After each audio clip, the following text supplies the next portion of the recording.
is brought to you by your Valley Honda dealer, where you get more standard features for less money. By Jack in the Box and the Jumbo Jack, a home run for your mouth. By Gigablast Internet from Cox. Welcome to the Gig Life. And by State Farm. State Farm is here to help life go right. Talk to an agent today or call 1-800-STATE-FARM. This homestand continues for the Diamondbacks. Zack Godley, so outstanding last week, gets the ball again tonight. It's the Diamondbacks and the Mets coming up next.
Roof is open here at Chase Field. Very comfortable 80 degrees. It's the Diamondbacks and the New York Mets who may have some pitching and injury problems. They've lost 4 in a row, just swept in Milwaukee. But the Mets are also scoring runs. 81 runs scored in May, the most in the majors. And will they come in here 4 games under 500 this year? They're always dangerous with Michael Conforto leading it off. Let's take a look at the lineup for the Mets, brought to you by your Valley Chevy dealers. Yeah, Michael Conforto having himself a really good season. He's been red hot lately. He'll be out in left field leading off. T.J. Rivera down at third base. Jay Bruce out in right field. Former Pirate Neil Walker at second base. Lucas Duda at first. Jose Reyes at short. Curtis Granderson struggling big time offensively. He'll be out in center field. Rene Rivera doing the catching for left-hander Zach Wheeler. And you can see Glenn Sherlock, longtime Diamondback coach, in the background there. It just seems weird, doesn't it, seeing him in a non-D-back uniform? Those were his exact words when I ran into him in front of that first base dugout. The first words out of his mouth, boy, does this feel weird. Well, it's good to have Sheryl's back with us if it's only for 3 games. Your Ram Truck starting pitcher for the Diamondbacks, it's the 27-year-old right-hander Zack Godley. His 3rd start this year, trying to fill that rotation spot left by Shelby Miller. Zack, a solid 5 innings last month against the Padres, kept the Diamondbacks in the game, but then dominant here last Wednesday against the Tigers. Fantastic against the Tigers. Went 7 innings, gave up 1 run on 4 hits. He struck out 6, walked 1. The real key is 14 of his 21 outs were recorded via the ground ball, including 3 double plays. So if he does that again tonight, the defense will be important behind him. Here's our Eye on Defense, brought to you by Nationwide Vision Center. There you see Brandon Drury playing second base. He'll be flanked by Paul Goldschmidt at first. His double play partner will be Nick Ahmed at shortstop. Jake Lamb over at third. It'll be Tomas, Ray Fuentes, and Chris Owings left to right across the outfield, with Jeff Mathis doing the catching for right-hander Zack Godley. Umpires a little jumbled tonight. Last time we saw Mark Wagner, he was with a different crew. He was the crew chief. He's at first base with Rob Drake's crew here tonight. Nick Lentz is at second, Pat Hoberg at third, and Rob Drake has the balls and strikes. Diamondbacks have now gone 5 straight series without winning a series. 6-9 in their last 15 games. Time to turn that around against Michael Conforto and these Mets. Conforto having a breakthrough season. 343, 9 home runs. And watch out, he's already got 3 leadoff homers this year. And we've got something that blew onto the field. Diamondbacks put the shift on for Conforto, who is by no means your traditional style leadoff man, but he's been producing very well in this spot. And he looks at ball 1. We're underway.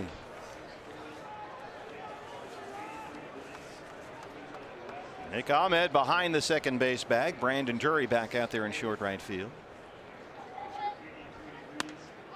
There's the strike, and it's 1-1. Now this is one of those days, partner. We sat up here a couple of hours, 3 hours ago, with a nice gentle breeze blowing through the ballpark. The roof was wide open. The team's taking batting practice. Not a fan in the stands yet. That's one of the most peaceful feelings I've had in a long time. A peaceful, easy feeling, one might say. And it is indeed a lovely night here at the ballpark. Yeah, winds 15 gusting up to 20, so we may see some adventures on fly balls to the outfield tonight. Outfield panels are closed, so that wind, when it gets in here, will swirl around with the roof open. Godley behind 3 balls and 1 strike. Very windy day here in the Valley today.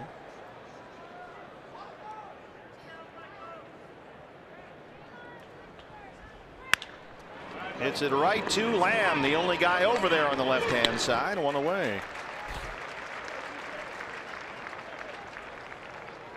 If you're only going to put 1 guy on the left side of the infield, they had him in exactly the right spot. He didn't even have to move.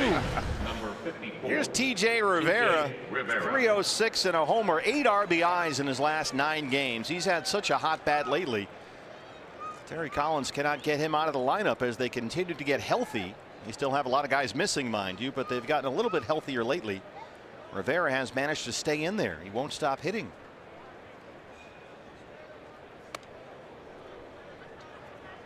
Rivera was filling in at first base while Lucas Duda was injured. And now Terry Collins has found a spot for that bat over at third for the injured David Wright. Yeah, we saw Rivera make his, or I'd rather get his first major league hit against the Diamondbacks last year in August. In the hole, backhand stop by Ahmed, sets and throws. To already 2 ground ball outs for Zach Godley. We're off and running. Time now, BB, for your Valley Honda dealers key to the game. Well, I may need a little help from you, partner, because I know that you have this song memorized. When you go to New York City Field or in the past Shea Stadium, they play that song, Meet the Mets, Greet the Mets, but every visiting player sings it this way: Meet the Mets, beat the Mets. Bring the kiddies, bring the wife, guaranteed to have the time of your life. Guaranteed. Yeah, that's the way the song goes out there in Queens. Here's Jay Bruce, the former Cincinnati Red.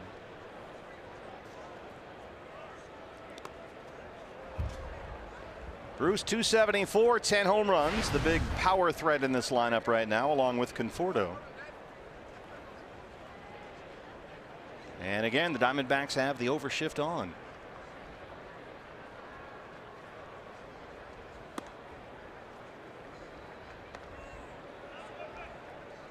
Really no surprise. I talked to Jay Bruce briefly down in front of the first base dugout, told him to take it easy on us in this series. He said, nope, not in this ballpark. Another visiting player that can't wait to get in that batter's box at Chase Field. Godley not locating really well so far. He's fallen behind 3-0. Neil Walker, red hot Neil Walker, the former Pirate, is on deck. There's his track, and it's 3-1.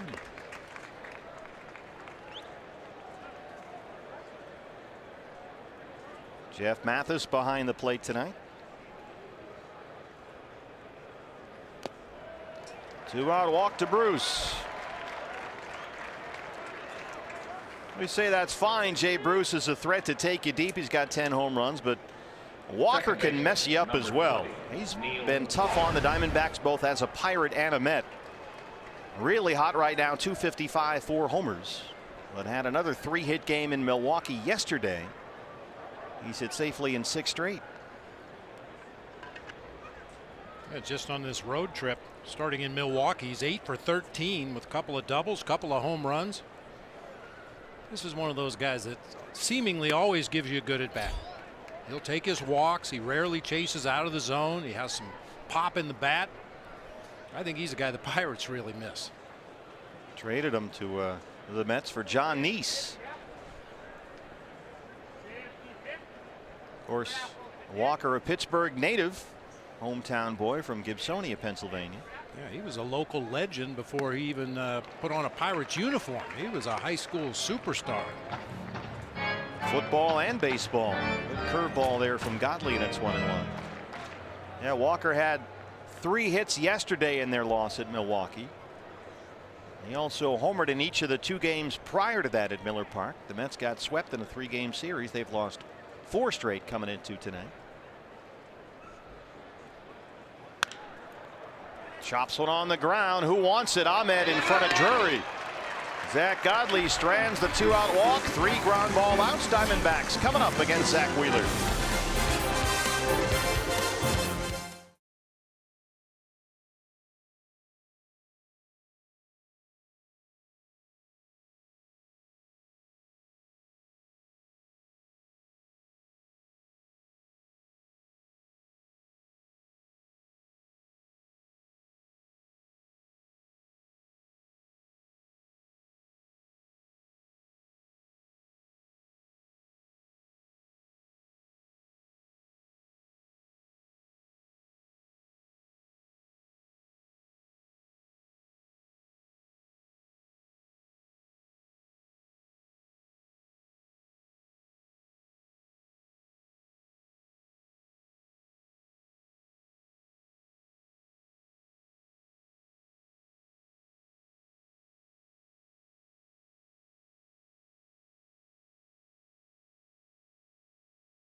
Zach Wheeler, a top pitching prospect who missed all of the last 2 seasons because of Tommy John surgery and some other complications, but healthy this year and showing that he may finally be ready to deliver on all that promise. A couple of different fastballs from Wheeler, a 4-seamer that he relies on heavily. It'll approach the mid to upper 90s. Also throws a slider and a curveball, and will mix in an occasional straight changeup. The Diamondback debut of Ray Fuentes, leading off and playing center field, called up from AAA Reno, where he was having a huge year in the Coast League. 376, 9 stolen bases. And he looks at ball 1 from Zach Wheeler. A.J. Pollock on the 10-day disabled list. It's a strained right groin, classified as a grade 1 strain, which is the least severe. So there is good news there on the A.J. Pollock front.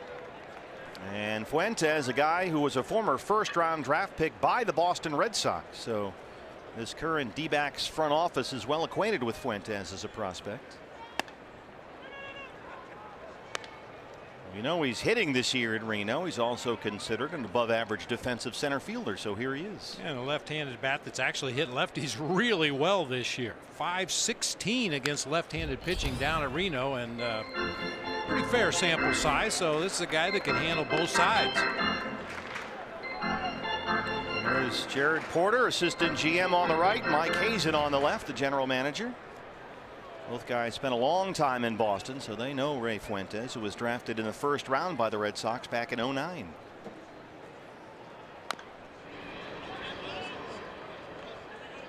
Fuentes played for the Puerto Rico team that had such an exciting World Baseball Classic run in March. So we didn't see a ton of Fuentes in Cactus League play, but he impressed when he was in there. In fact, 11 hits and 19 at-bats for the Diamondbacks this spring, including 2 home runs. He strikes out to open up the ball game. The lineup for the Diamondbacks, brought to you by your Valley Chevy dealers. Ray Fuentes out in center field. Chris Owings making his way to the plate. He'll be out in right field tonight. Paul Goldschmidt at first base. Jake Lamb across the diamond at third. Osmani Tomas in left field. Brandon Drury at second base. Nick Ahmed at shortstop. Jeff Mathis doing the catching for right-hander Zach Godley. Chris Owings in right field. 311 and 5 homers. 96 from Wheeler, and it's 0-1. David Peralta left yesterday's game with tightness in his right glute. David is available tonight to pinch hit. He should be fine, he says. But he gets an extra day, so Owings out there in right field and Ahmed at shortstop.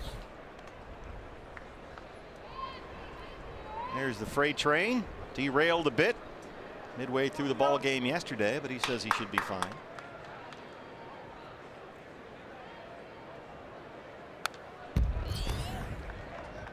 Two more hits for Chris yesterday against the Pirates. He's hit safely in 9 of the 10 games he started this month.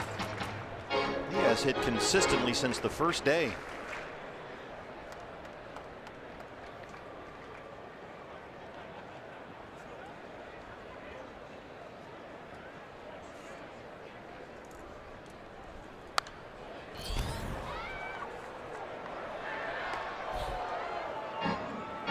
Zach Wheeler coming off a win over the Giants at Citi Field in New York. That was last Tuesday. In 6 innings, gave up only 1 run on 2 hits. He has allowed just 1 earned run in 3 of his last 4 starts. He's pitching better and better as the season goes on. Low curveball that Owings lifts up in the air.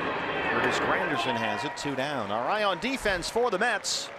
Brought to you by Nationwide Vision Centers. Michael Conforto in left. Curtis Granderson in center. Jay Bruce over in right field. It'll be Rivera, Reyes, Walker, and Duda third to first across the infield with another Rivera, Rene Rivera, behind the plate for the right-hander Zach Wheeler. Paul Goldschmidt, 314, 10 home runs. He has homered 3 times in his last 2 games. A pair of home runs yesterday. The second one was number 150 on the career.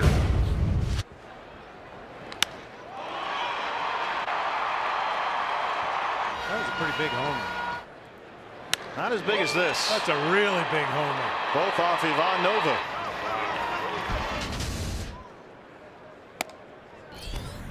I've seen that home run a dozen times and it's still impressive. He almost hit his own picture on the DBTV board.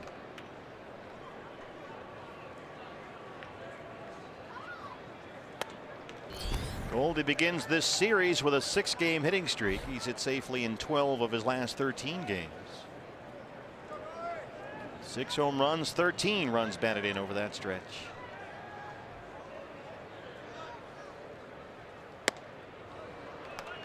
That's that Wheeler slider. It's a really good slider. Comes in hard, 89 that time. That's been his money pitch as of late.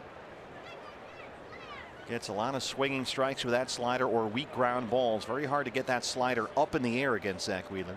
Batters tend to hit the top of the baseball.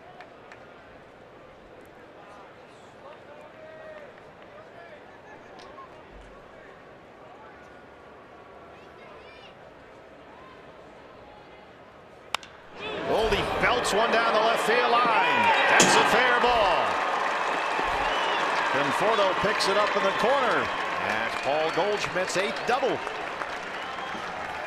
Continues to hit the ball hard. Smoke that one down into the left field corner.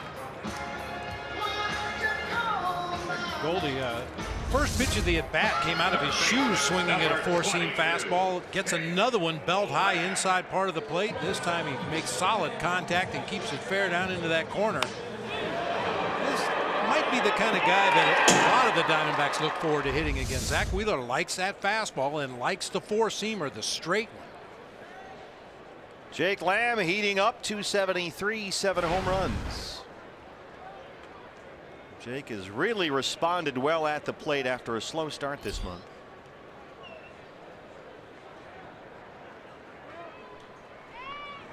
Lamb has hit safely in 4 straight games now. Another 3-hit game for him yesterday against the Pirates.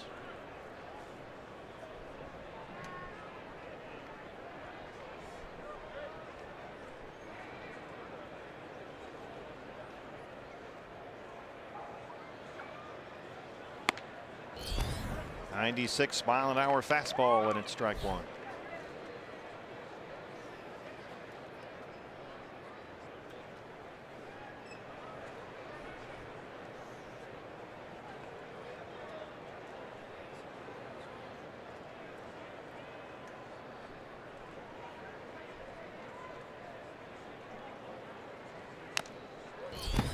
Zach Wheeler throws a heavy ball that's kind of tough to square up.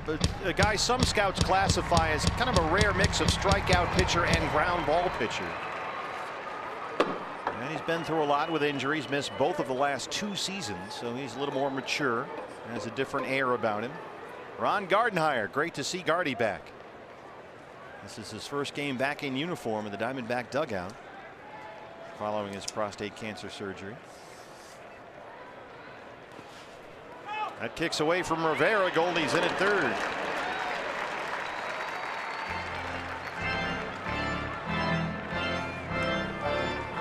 There's Ron Gardenhire. Great to have him back.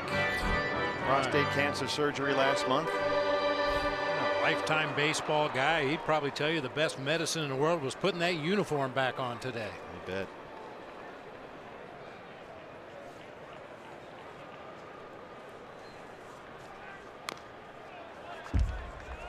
Fights off a 1-2 pitch.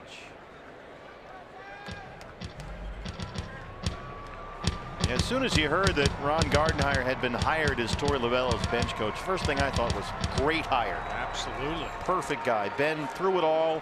Longtime Minnesota Twins skipper. Managed in big games. Managed good teams. Managed bad teams.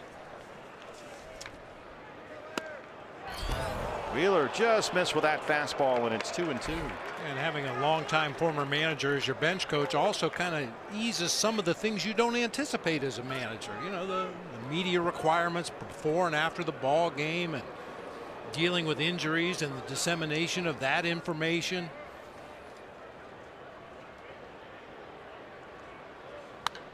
Jake Lamb hits one in the air, headed for the right field corner.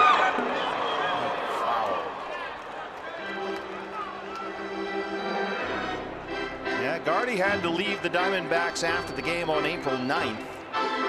Underwent surgery to have his prostate removed on April 18th. Diagnosed with prostate cancer in spring training. Jerry Narron, who has been serving as the bench coach while Gardy's been gone, is still participating in on-field and pre-game drills. He'll be a major league coach, but not in the dugout while they transition back to Gardy.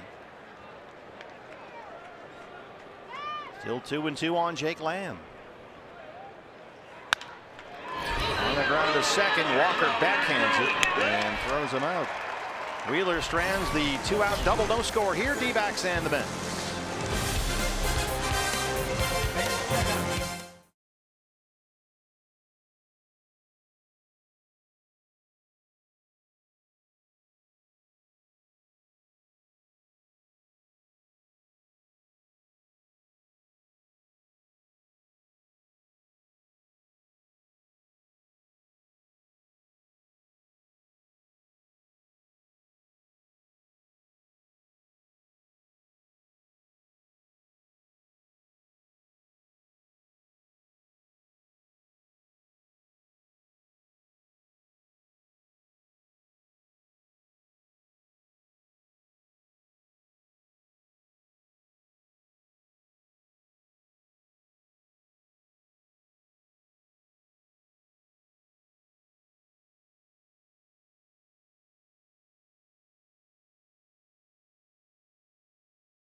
Godley back on the mound. Well, after his impressive start last week against Detroit, Torey said the young righty is feeling good and looking comfortable out there. He said what impressed him the most about Zach was that aggressive mound presence. That was something Torey was searching for. He said Zach was called upon when the team was in a tough spot, riding that 3-game losing skid. He really came out there in that game, set the tone, helped turn things around, and now Torey's just hoping Zach's up for the challenge once again. Well, he's sticking to form so far. 3 ground ball outs already against the Mets. And Lucas Duda, their big power hitting first baseman, leads off the second. Shift is on again for the Diamondbacks. First pitch swinging, a little tapper. Drury going to have to charge. I'll make that Ahmed coming over from the deep right field position. 6-3 put out. Glove to glove that time. Number 7, Jose Reyes. Interesting that in the first inning they had Drury out there in short right. Against Duda it was Ahmed. And now everybody will play pretty much straight up for the switch hitting Jose Reyes. Reyes' 15th season in the big leagues, his second year back with the Mets. 189 and 3 home runs. Mets are now without Asdrubal Cabrera. He's got a bad left thumb. And so Reyes, who is kind of a man left without a position here, gets some reps at shortstop where he was playing last month until Terry Collins moved some pieces around. Reyes was looking at a projected utility role this spring. Some time in the outfield was actually consideration, and the Mets put that into practice over the weekend. He played 1 inning in center field at Milwaukee.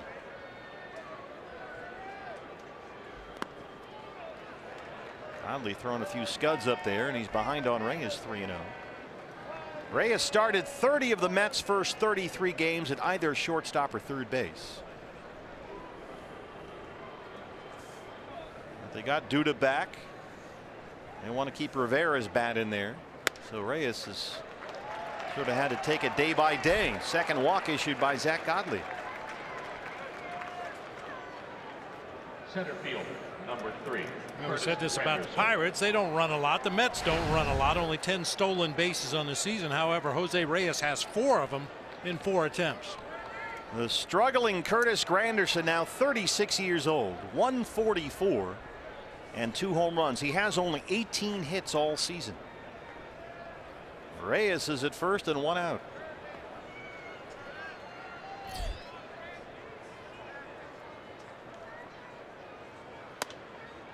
Diamondbacks overload the right hand side, and again Godley missed. It's 1-0. Zach so far 21 pitches, only 7 strikes. That's not the way it went last time. He was jumping ahead in counts, getting quick 3-4 pitch at bats. Ooh, short hop that one to first. Well, that seemed like a simple little pickoff attempt there at first base, but Goldie actually made a really good play to come in and smother that ball on a short hop. If he stays on the base, that's going to be a real tough pick.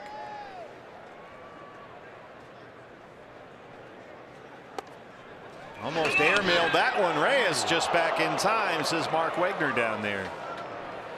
My God, they almost threw that to the backstop.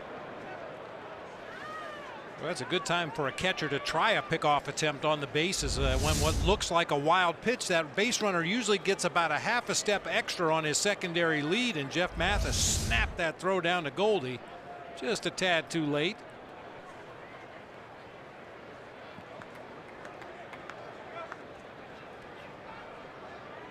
Two 2-0 on Curtis Granderson. Godley really struggling to throw strikes. Reyes holds it first. He missed again. He's missing by a lot too. These aren't borderline pitches. He had a 2-out walk to Bruce in the first. Got a quick 1 pitch out against Duda. Walked Reyes, now behind on Granderson 3-0. 23 pitches, 7 strikes.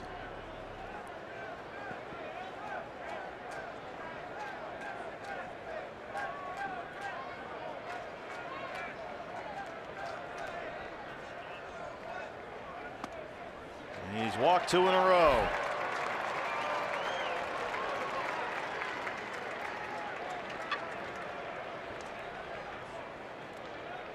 The catcher, Rene Rivera. Rene Rivera. Mike Butcher.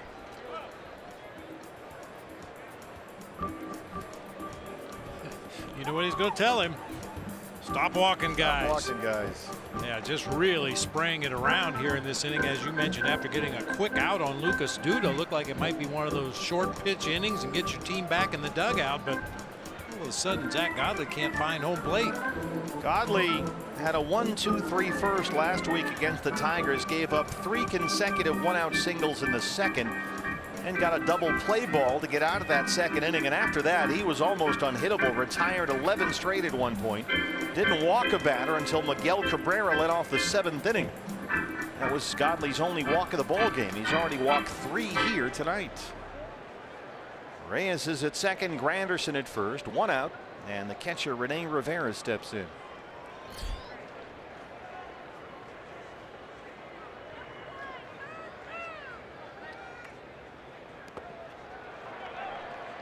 Tried to throw a curveball, but spiked it.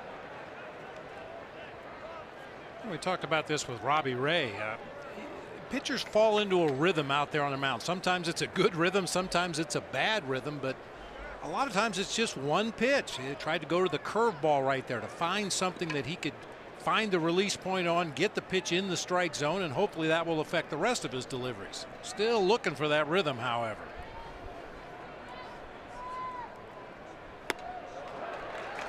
Really nice curveball there. There's Robbie Ray. Robbie had a rough night in the game yesterday, went only 4 innings. 88 pitches to get through 4 innings.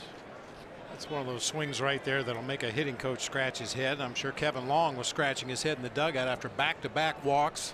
Threw a curveball in the dirt to fall behind 1-0. And then Rivera chases a curveball at the knees on the outside corner. That should be one of those counts where you're looking for your dream pitch. Whatever that is for Rene Rivera, I bet you money it's not a curveball at the knees on the outside corner. Here's the 1-1. Well, Rivera comes into this series hot. He's got an 8-game hitting streak going, batting over .420 during that streak. Now in his 2nd season with the Mets. Their regular catcher Travis d'Arnaud is on the DL with a bruised wrist.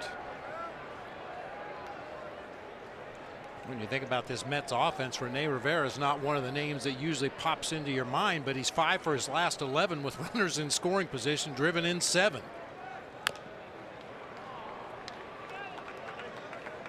Yeah, Rene Rivera, parts of 9 seasons in the big leagues. Played for a while with the San Diego Padres. That's where Diamondback fans may most remember.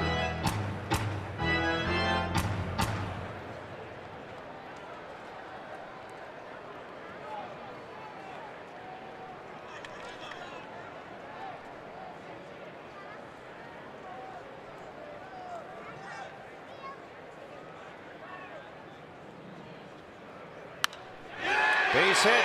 Knocks it into right field. Reyes being waved home by Glenn Sherlock. Here's the throw. It's up the line. Mets have a 1-0 lead. The RBI single for Rene Rivera.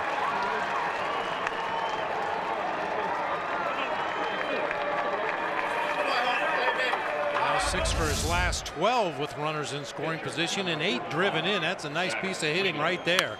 Just protecting the plate on a pitch down low and away, shoots it into right field, and Glenn Sherlock very aggressively waved Reyes on home. Throw just creeped up the line a little bit. Well, Zack Godley got the first out of this inning with 1 pitch against Lucas Duda, who hit a ground ball. Walk Reyes, walk Granderson, RBI single by Rivera. Here's the pitcher, Zach Wheeler. Still 2 on and 1 out. A run is in.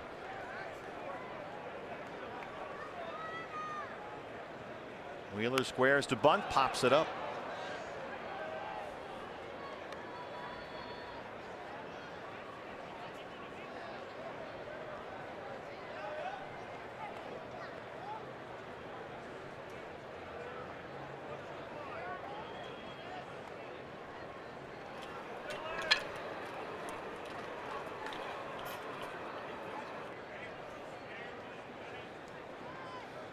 Goldie crashes in from first.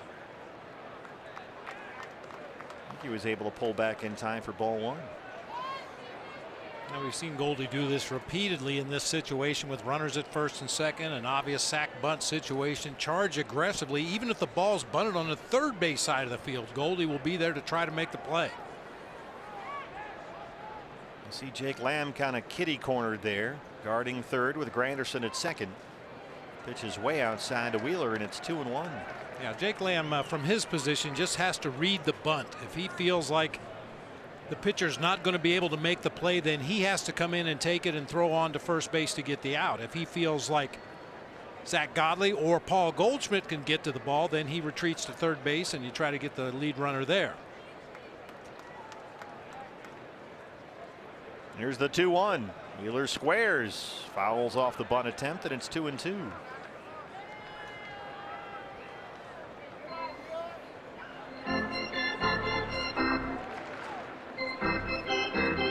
Zack Godley, a very rocky start. 33 pitches, 20 of them balls. Trying to find it out there and limit the damage.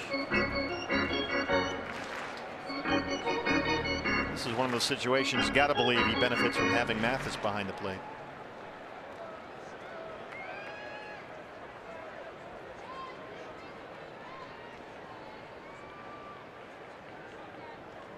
Wheeler swings away on the 2-2 and strikes out. First strikeout for Godley.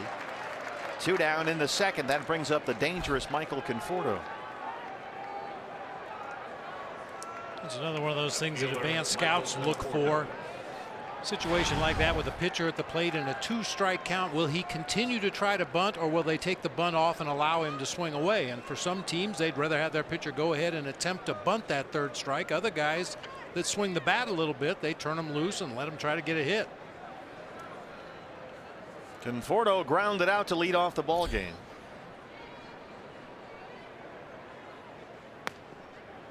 Michael Conforto, a Mets first-round draft pick out of Oregon State 3 years ago. He homered yesterday in Milwaukee. He was actually a single shy of the cycle in the Mets loss at Miller Park. He's hitting .340 this year, 9 homers.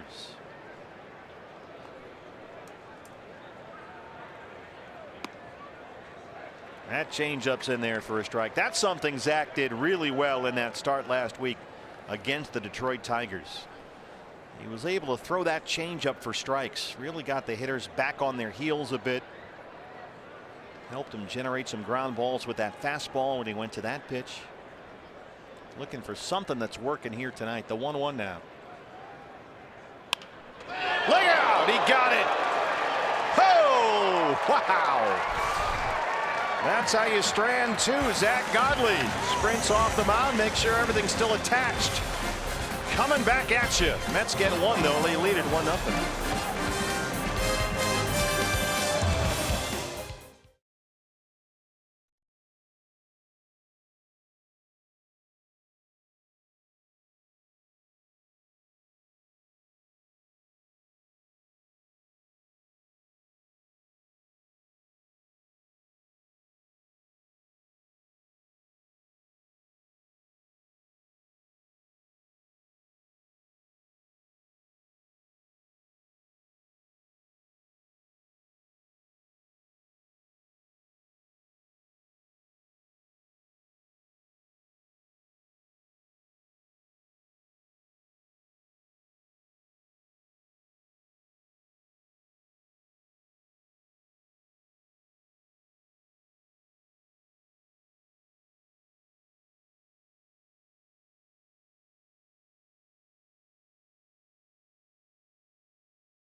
his command there. Hey fans, a D-backs home run tonight means a free Jumbo Jack tomorrow at participating Jack in the Box locations with the purchase of a large drink. Well, Mike Butcher talking with Zach Godley in the D-back dugout after that Conforto comebacker. Tomas will lead off the second against Zach Wheeler.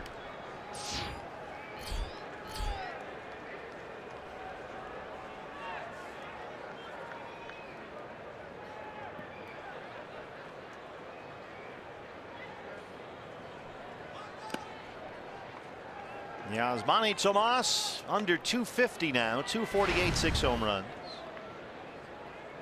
Having a slow month at the plate. He's 4 for 31 in May.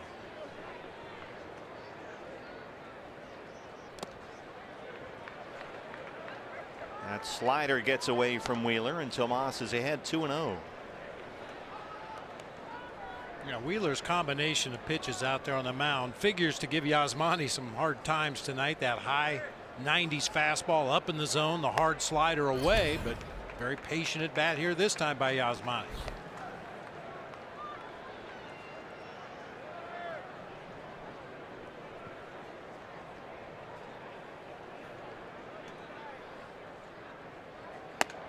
Takes a 3-0 fastball at 95. Brandon Drury on deck. Nick Ahmed after that.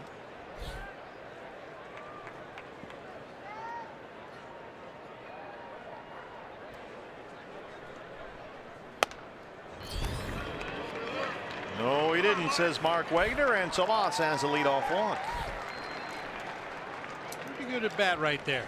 Zach Wheeler threw some of Yasmani's kryptonite up there, but he didn't bite. Good sign. Brandon Drury back in the starting lineup. 322, 3 home runs. He was hit by a pitch in his only plate appearance yesterday against the Pirates.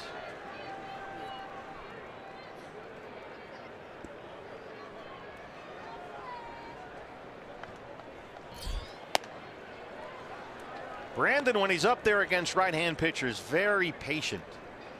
He really waits for his pitch. He is not aggressive early in counts. Oftentimes he'll get behind in counts as a result, but most times when he gets his pitch, he doesn't miss it. Certainly not lately. Last 17 games, he's hitting better than 370.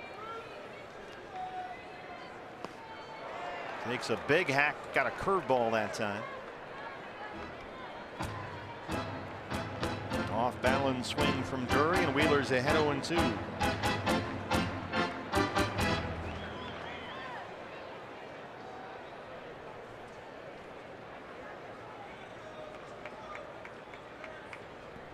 Rene Rivera, the veteran back there for the Mets.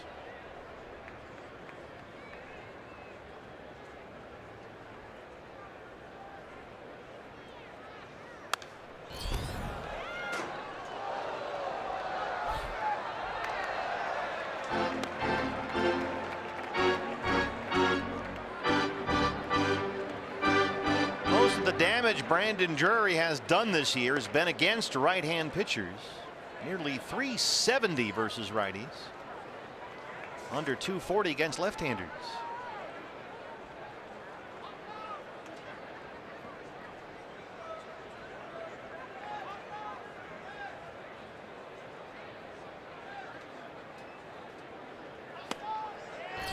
Got caught looking at a fastball for strike 3. Second strikeout for Zach Wheeler. 1 down.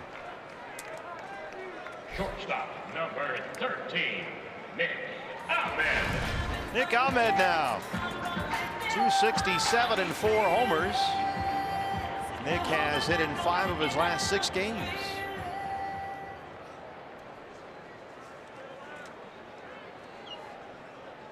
Had a good day at the plate yesterday. Singled, walked, stole a base, scored a run.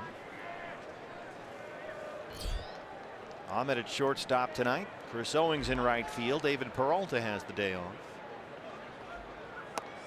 Peralta's glute tightness not considered to be serious. He is available tonight if need be.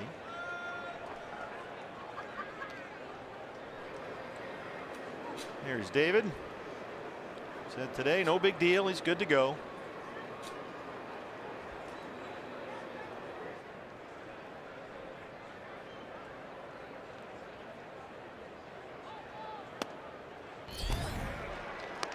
Looks at a fastball. 0-2. Somebody must have brought some beef jerky to the clubhouse today. I noticed David was having a little snack there in the dugout on the third base side. Protein. Yeah. Saw some people on the elevator earlier that had bags of beef jerky. Somehow they didn't make it all the way up here to the booth. Yeah, he's got it. Oh, beef jerky time. Fastball just missed 1-2. Just went through a whole bag. Sunflower seeds, beef jerky. You got all kinds of choices down there. See the double bubble behind you. Well, usually there's a couple bananas back there on that Gatorade tub, but I don't see any tonight. Oh yeah, there's one. Yeah, in the back. Protein bars up there too. Broken bat came inside. He hits a pop up to Walker for the second out. Here's the catcher Jeff Mathis now. Number 2. Mathis 154 and a homer. He's made some key contributions with the bat lately, including that bases loaded walk yesterday that tied the game late against Pittsburgh. Jeff is hit safely now in 4 of his last 6 starts. And a couple of hits, including a double Saturday night against the Pirates.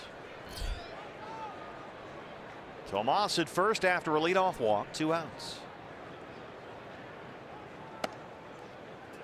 Big slow breaking ball missed. It's 1-0. Good to see Chris Iannetta up and around on the 7-day concussion DL. D-backs going with 2 catchers right now, Mathis and Herman.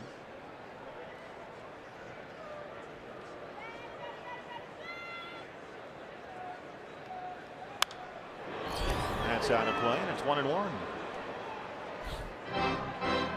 Diamondbacks have been taking a few punches lately. Time to get off the ropes here tonight. They've lost 7 of their last 11 games.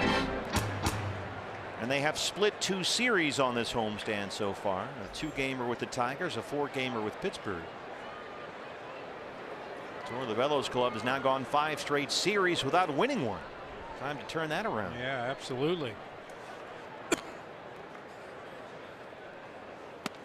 mean, you realize you're not going to win every game, but you can just keep winning series. Split a 4-game series, split a 2-game series, take 2 out of 3. And the Diamondbacks have had some opportunities. If they could get some timely hits, they've left a ton of men on base. 15 men on base left yesterday. Bunch of bases loaded chances. I think only the Cubs have left more runners on base in the National League.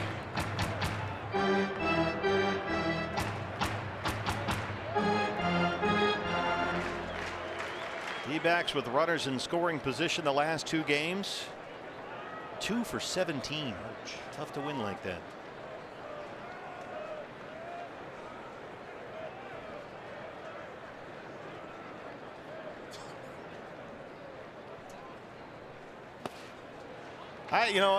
You sounded hungry.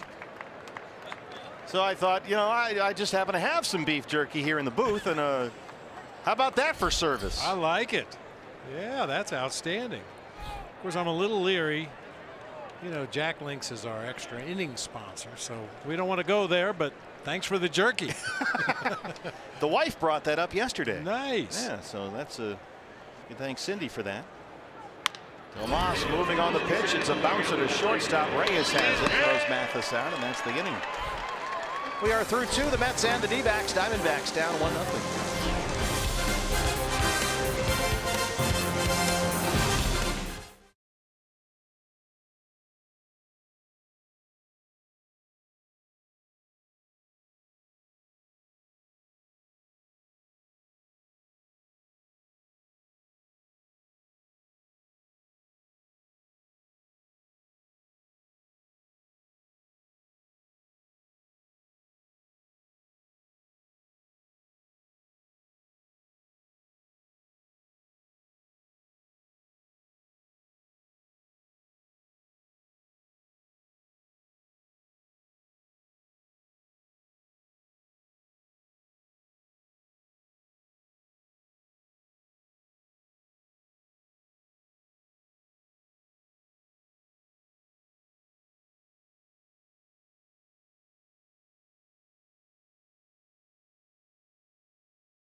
fans. Tomorrow, join the Arizona Diamondbacks Foundation and Fox Sports Arizona for the D-backs Give Back broadcast for charity to help raise awareness and raise funds for the Youth Jersey Program and Goldie's Fund for Kids. Fans will have the opportunity to donate and receive the ultimate fan D-back pack or a VIP D-back pack with an autographed jersey. Coverage begins tomorrow, 6 o'clock, right here on Fox Sports Arizona. You have purloined some of the items along with the backpacks. The black backpack. I like the gray myself. I think that's pretty slick. And you get the mystery ball. Let's see who we have.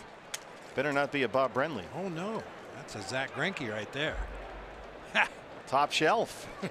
You also get some bobbleheads in there, which are exclusive only to this pack. They are special. I believe it's Goldie and Greinke bobbleheads that will only be available through this giveaway. And that's coming up tomorrow. The Diamondbacks Foundation, Fox Sports Arizona. All to raise money. It's the D-backs Give Back broadcast for charity. Coverage starts tomorrow, 6 o'clock on Fox Sports Arizona. TJ Rivera leads off the third. Ground ball to shortstop for Nick Ahmed. Another ground ball out for Godley. That makes it 5 for Zach. One down in the third. Jay Bruce. Well, he could really use a quick inning just to reset the compass. Yeah, no kidding. Just to find that strike zone. Start pounding away at those corners like he did last time out against the Tigers. Diamondbacks put the shift on for Jay Bruce, who walked his first time up. Way out in front of that curveball, and it's 0-1.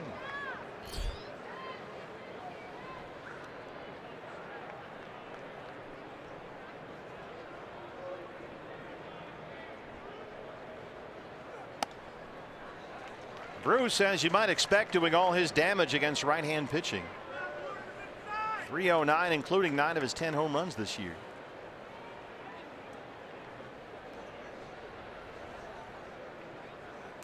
Always does that thing where it looks like he's trying to call timeout. Yeah, we talked about that when he first got to the major leagues. A couple of the umpires that granted him timeout. They thought he was asking for time as he takes his warm-up swings right here, right there. He sticks the left arm up in the air and then regrips the bat, and he's ready to go. Just got a piece of that breaking ball.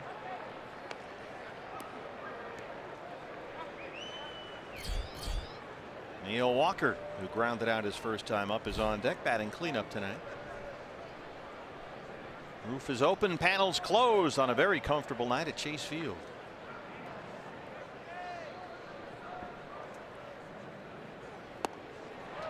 Zach Godley went back to the breaking ball. Gets his second strikeout, 2 down. Nasty pitch right there from Zach. That spike curveball with that movement straight down. They call that 12-6. We picture the numbers on a clock. It breaks from 12 straight down to 6. Well, he's now set down 4 in a row just like that. Neil Walker.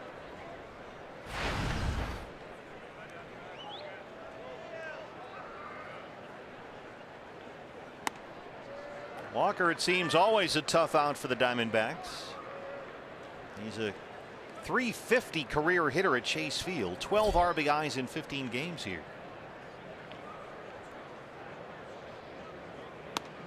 Well, Zach has found it suddenly. 2 quick outs. 0-2 on Walker. That curveball seems to have helped. So far he has walked 3, struck out 2.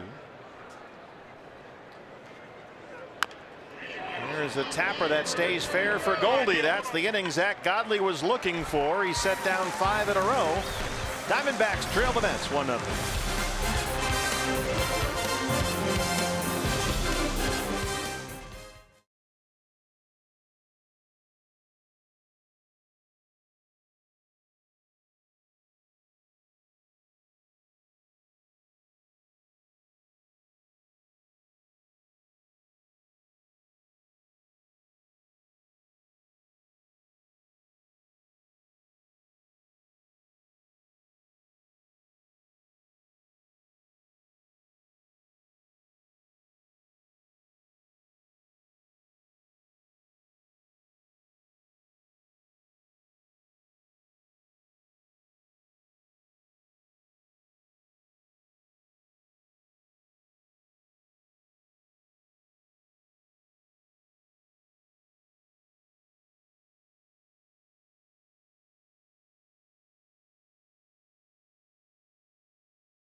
We head to the bottom of the third. Well, Torey Lovullo said he was taking a page out of the great Sparky Anderson's playbook, calling up Ray Fuentes and right away getting him in the lineup, leading things off. He does have a history with Fuentes back in Boston where Fuentes was drafted. He said that Ray is loaded with talent and natural center fielder and really has worked over these years to harness the nerves to handle the pressure at this stage. But Torey did admit with AJ on that 10-day disabled list, he's looking to perhaps shake up the lineup, perhaps Drury leading things off in these next few series. Oh, that could be interesting. See how that goes. Terry Collins did a similar thing with Michael Conforto. Yep. And Conforto has really responded well batting leadoff. Zach Godley leads off the bottom of the third. Fuentes on deck. It's a grade 1 right groin strain for AJ Pollock, which is the least severe. So that's good news. So Fuentes is here starting in center field and leading off. Typically with other players around the game, a grade 1 strain has meant somewhere between 2 and 4 weeks. Now there is no timeline for AJ. That's just kind of a case history there. So in the meantime, Fuentes will split time in center field with Gregor Blanco. Third strikeout for Wheeler, 1 down in the third. Here comes Ray Fuentes, who's been having a monster year at Reno. Batting .376 with the Aces, 9 stolen bases. Struck out in his first Diamondback at bat tonight. Now, unfortunately, when you suffer some kind of an injury, you end up spending a lot more time than you'd like with the training staff. And you could see AJ sitting in the dugout with Ryan DePanflo probably going over the program, because even though there's a ball game going on right now, AJ's probably going to go up in the clubhouse into the training room a couple times tonight, get some form of treatment on that injured groin. Anything he can do to get back on the field as quickly as possible. And of course, he lived that all last year after that elbow surgery. Finally came back, and then the groin happened in September, finished off his season. It was AJ's left groin that ended his season last September. And it was that same left groin that he re-injured this spring, which sidelined him for several weeks in Cactus League play. The latest injury is a right groin strain, so it's a different muscle. Fuentes looks at a 3-0 fastball, and it's 3-1. But to get Ray Fuentes on the bases, he can run. Owings on deck.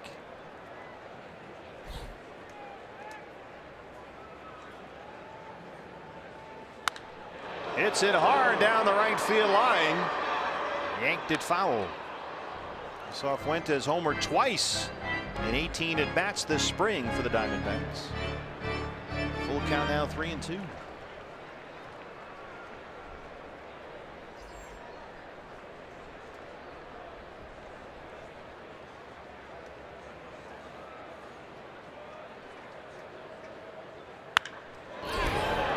In the air, drifting over the left center field is Curtis Granderson. 2 down.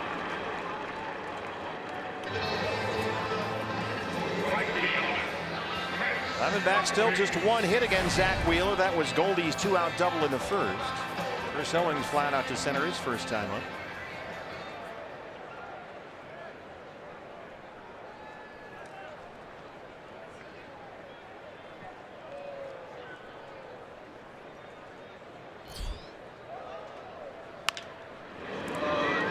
Swinging, Reyes backhands a tough throw, and Owings beats it out. Infield single for CO.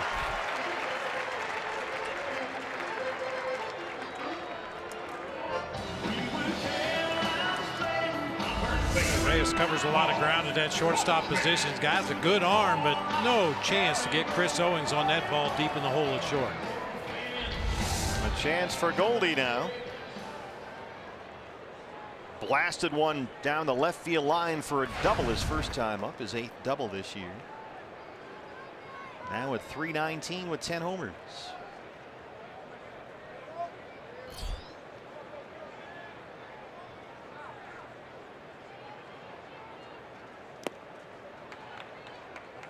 There's that Wheeler slider in the dirt. It's ball 1.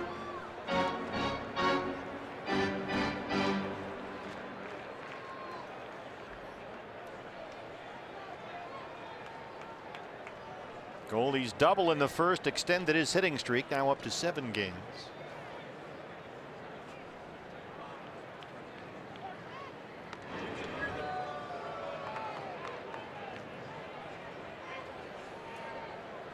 Well, obviously you miss A.J. Pollock for a lot of different reasons. He does so much to help a club win ball games, but they're especially going to miss his speed on the bases. He has been a serious disruptor this season when he gets on.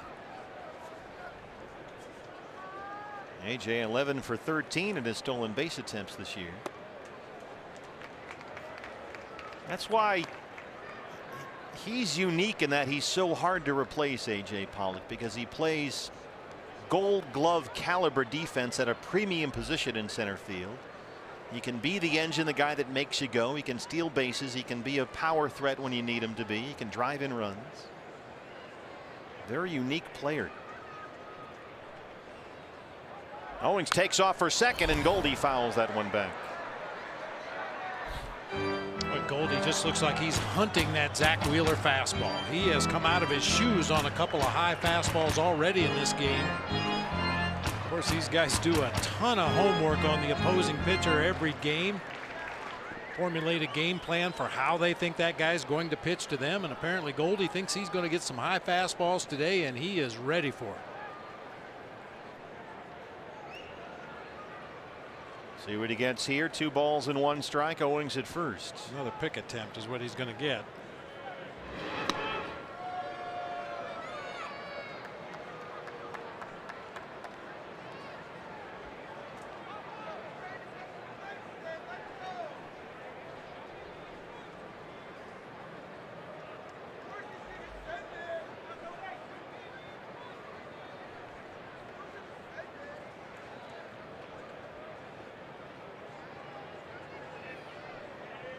Owings holds. Goldie gets a fastball that just caught the corner. It's 2-2.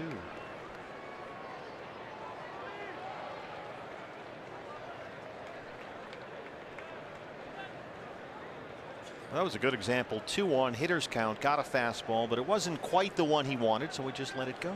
Yeah, that's a guy has confidence in his own ability to hit with 2 strikes. Why chase a pitcher's pitch just because the count's in your favor?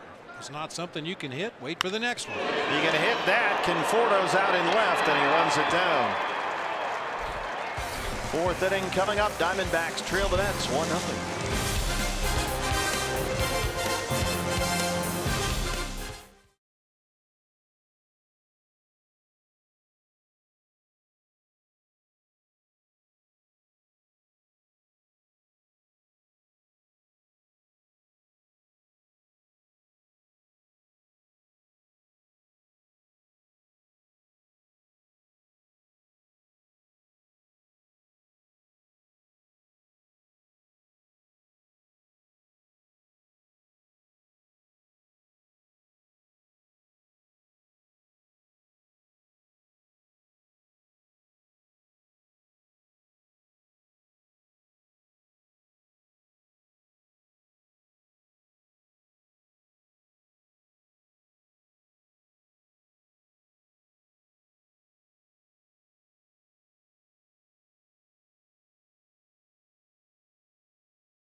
Diamondbacks trail the Mets 1-0. D-backs fans, if you can't catch the games on your television, stream them live on your one of 400 mobile devices with Fox Sports Go, presented by your Valley Honda dealers. Just download the app and take Fox Sports Arizona and your D-backs with you wherever you go. The day after Mother's Day.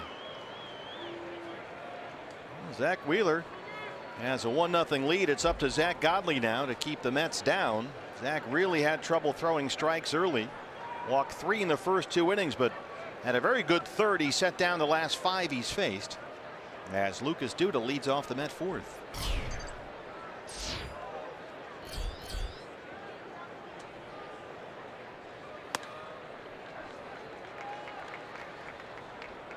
Duda grounded out to shortstop his first time up. You can see how the Diamondbacks line up against the left-hand hitter defensively. 1-1. Nick Ahmed, the shortstop, out there in deep right field. Brandon Drury in front of second base umpire Nick Lentz. Jake Lamb all by himself on the left-hand side. That's where Duda hit it the first time he was up. Swung at the first pitch and grounded out.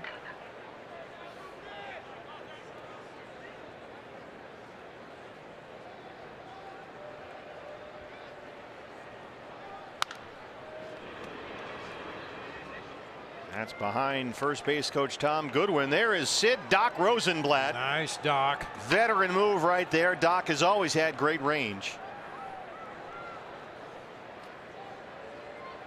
Doc Rosenblatt, our Golden Glover, down the right field line. Godley bounced a changeup up there.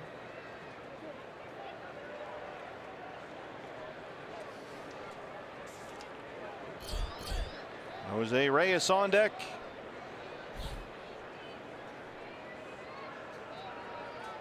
Three-two pitch. No, he didn't. Pat Hoberg down there. A fourth walk issued by Zack Godley. You be the umpire. Ooh, man, that was closer than I thought. I think he went. There is nothing about a check swing in the rule book. That's true. Every umpire has their own interpretation of what constitutes a swing and what's a check swing. Reyes walked and scored his first time up. Squares to bunt, drops down a good one. Mathis is on it, and he's got to hurry. What a play by Jeff Mathis to get the still speedy Jose Reyes at first. You can't make a better play than that. Guy streaking down that first baseline. You definitely want to keep the pitcher out of the play if at all possible. Jeff Mathis throws with no step at all. Just picked it up and threw with his momentum carrying him towards second base. Nicely done. Boy, he pounced on that one. Curtis Granderson walked his first time up. Lucas Duda at second and one out. D-backs have the shift on for the Grandy man. First pitch change up miss. 1-0. Trying to throw that change for strikes. Boy, this is too good to let go, and I don't want to wait till his next at bat. Jose Reyes has 280 infield hits in his career, second on the active list. Oh, you're going to torture me, huh? American League or National League? Where is he now? He's in National League. We'll cut to the chase. Ichiro. Oh yeah. 680 infield hits. So it's close. Yeah, he's only 400 behind. Well, that tied up Granderson, but he's able to check. No, he's not able to check. Pat Hoberg rings him up. So make it a 1-2 count now.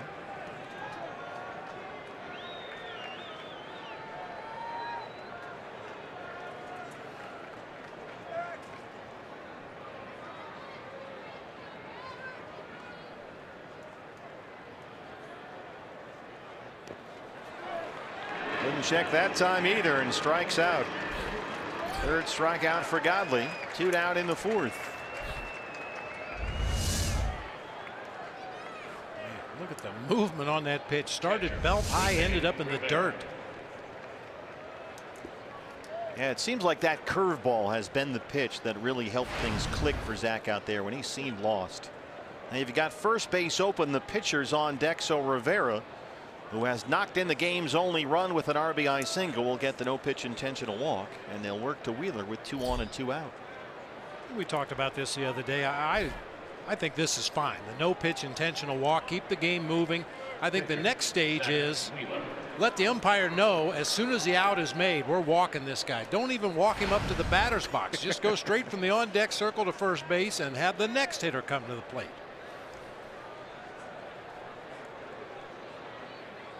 Wheeler struck out in his first at bat.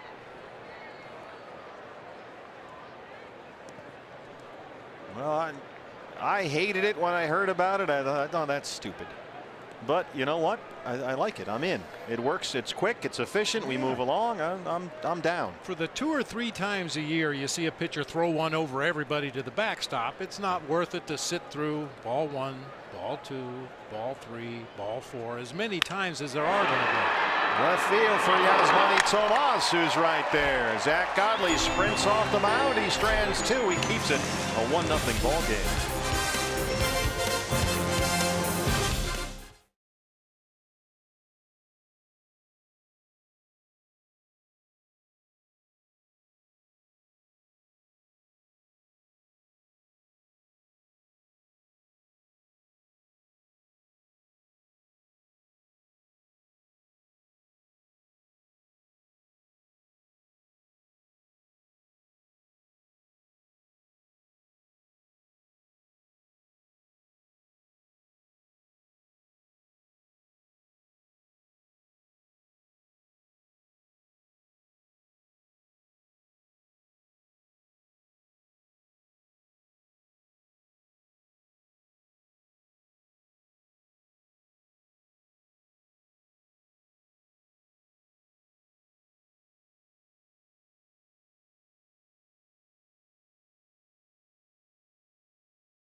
Moment brought to you by Geico. I couldn't pass this one up. 1918, Walter Johnson of the Senators and Larry Williams of the White Sox hooked up and both went the distance in an 18-inning ball game that went 2 hours and 47 minutes. Fast forward 73 years, the Red Sox and White Sox play a 9-inning game that lasts 4 hours and 11 minutes, and they use 10 pitchers. We did 4:08 yesterday. Yeah, close. Something changed in between those two. I'm not sure what. Can't figure it out. Jake Lamb, who grounded out his first time up, leads off the D-back 4th against Zach Wheeler, who has a 1-0 lead for the Mets. Rene Rivera, an RBI single in the 2nd, the only run of the game so far. Wheeler at 60 pitches, 36 for strikes. He has walked 1, struck out 3. That's hit hard, and it rolls into right. A base hit for Jake Lamb. He's hit safely in 5 straight games now. Left fielder, Yasmani Tomas. Yasmani, his first time up against Wheeler. Had a real good at bat. He laid off some close fastballs. Had wanted no part, didn't need a part of that slider, and worked the walk. And as I mentioned at the time, they are pitches that Yasmani has been known to chase in the past. The high 4-seam fastball and the slider off the outside corner, but he was able to check and take those pitches for balls and ultimately drew the base on balls. He's now in double digits in walks this year. That was number 10.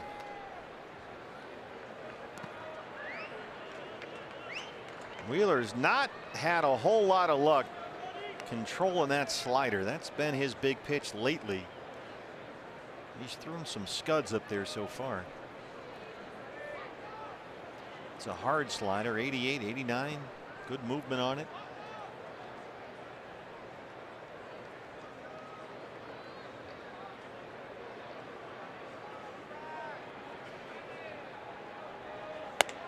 I can't believe it's been 2 pitches and they haven't thrown over to first against Jake Lamb. They must not got that scouting report. Gonna have to talk to Keith about that between innings. Gary Cohen, Keith Hernandez working Mets TV for SNY just to our left here. Good to have those guys with us. Yeah, Keith usually comes in and gives us the advance report on the Mets pitcher every game. Barefooted. There was some discussion about that today. He's a little under the weather today. He said, maybe I better not come over there. I'm not feeling that great. There he is. There's Keith. And Gary Cohen working for SNY Mets TV. Stay hydrated, Keith. Yeah. It's not that hot today. He's giving us the look. Yasmani takes on 3-0. Another good at bat here from Yasmani Tomas. Brandon Drury on deck.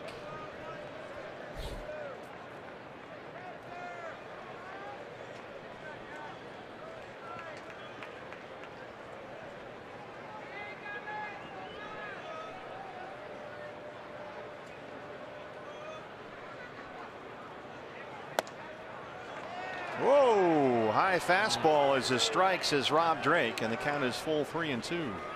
I think the height was okay. It looked like that pitch was off the outside corner, just off the outside corner. That's another good take by Yasmani. Yeah, the way he's been making progress, you don't want to see him get more confused up there, and you wouldn't blame him if he was. Lamb at first, 3 balls, 2 strikes to Yasmani Tomas. Jake holds it first. Tomas hits it in the air, deep right field. That ball is going. It is caught at the wall. Jay Bruce was right there. It died a step short.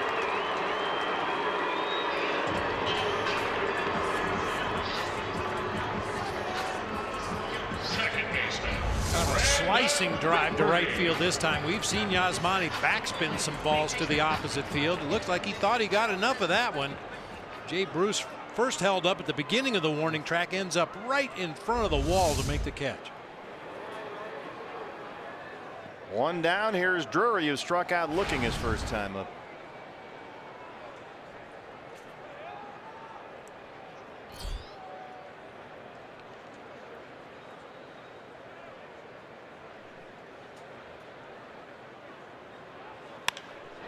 Hard to short. Reyes is there. 2 down. He can still pick it.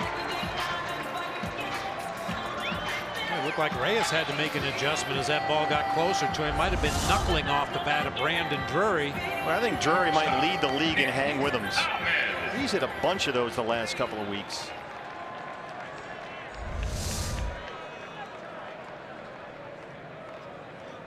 Nick Ahmed now. Lamb still at first, 2 outs. You may have noticed in the back of your picture there, Brandon Drury walking back to the dugout taking practice swings. He's probably going right up to the batting cage. That bat didn't last long enough. Go.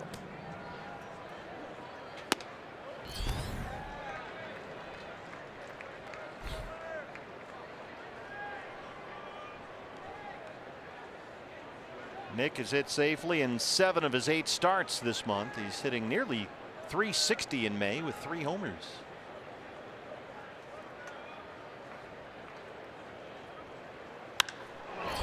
Ahmed gets this in the air, right center field. Granderson drifting over by the pool, and he's got it. Wheeler strands that leadoff single through 4. Diamondbacks trail the Mets 1-0.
fans, the Diamondbacks and Geico are proud to offer military and first responders ticket discounts all season long, including half off on Sundays. For more information and to get your tickets, visit dbacks.com/military. Lovely night here at the ballpark. Roof is open. Outfield panels are closed. Very comfortable. Zack Godley looking a little more comfortable out there than he was early in the ball game. Zack walked 3 in the first 2 innings and then set down 5 in a row. He's out there now trailing 1-0. The leadoff man Michael Conforto, who's 0 for 2, leads off the 5th.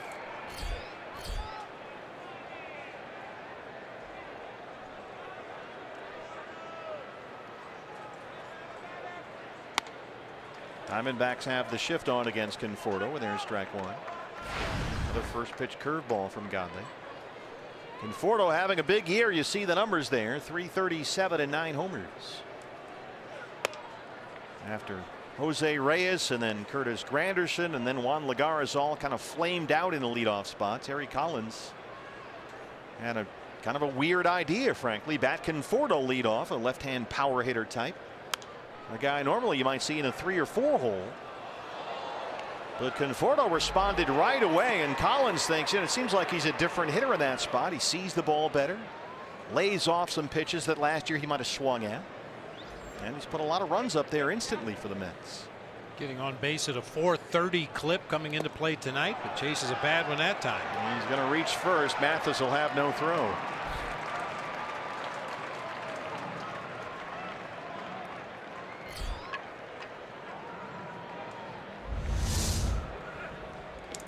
Hard curveball in the dirt. That time got underneath Jeff Mathis' mitt, hit him on the inside of the right thigh, and rolled all the way back to the on-deck circle on the third base side. Strikeout and a wild pitch. 4th strikeout for Godley. Brings up TJ Rivera. Rivera has twice grounded out to shortstop. He's 0 for 2.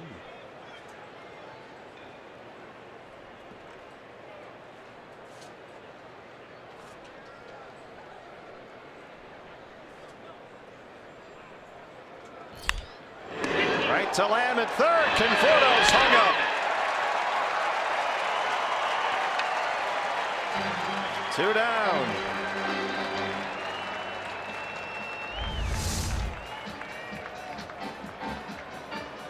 Right fielder, James A little over aggressiveness on the part of Michael Conforto over there at first base. Going all the way back to Little League, make the line drive go through. Just kind of freeze in your tracks, see the ball through. You're only going to advance 1 base anyway on a ball hit like that to the left side. Strike 1 to Jay Bruce. Another first pitch curveball from Godley. Bruce has walked and struck out.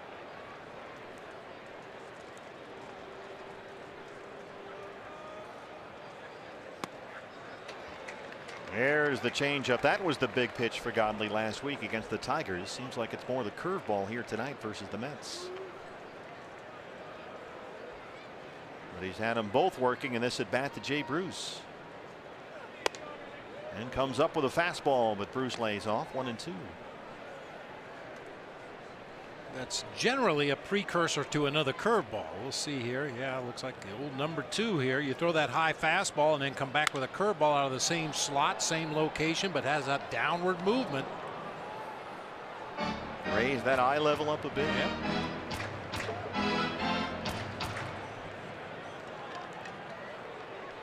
Right back to the curve again. He wants it in the dirt. Got it in the dirt. Bruce checked that time. There was a period there, first and second inning, where Zack just could not throw a strike to save his life. But he's recovered very nicely here. Kept the Mets to 1 run, trying to get through this 5th inning.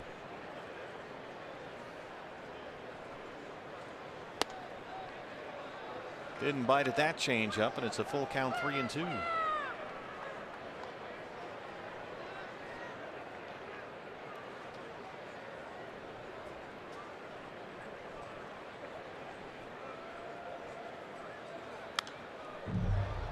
Shook to the cutter that time. Haven't seen many of those from Zack in the ball game tonight, but as you mentioned, he's pretty much shown Jay Bruce everything he has in this at bat. So he tried to sneak a cut fastball on the inside part of the plate, going back to the curveball now. Got him. Zach Godley, 5 strikeouts, 5 innings. He's given up only 1 hit. Diamondbacks trail at 1-0.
They trail the Mets 1-0. Hey, fans, anytime the D-backs score 5 runs or more, Taco Bell is giving away 3 free tacos with the purchase of a large drink between 4 and 6 the following day at participating locations. Just 1 hit for the Mets, 3 hits for the Diamondbacks. Jeff Mathis leads it off against Zach Wheeler. Rene Rivera, an RBI single in the second. The game's only run so far.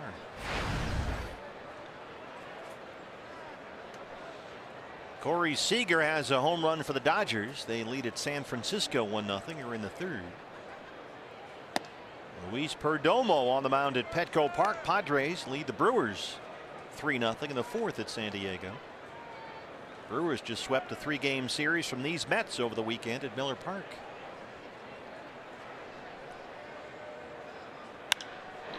Mathis gets it in the air, right center field. Granderson in front of the pool. 1 down.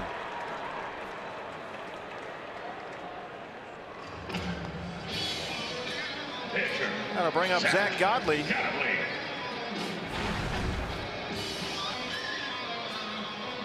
Wheeler has now set down 4 in a row. He's walked 1 tonight, struck out 3.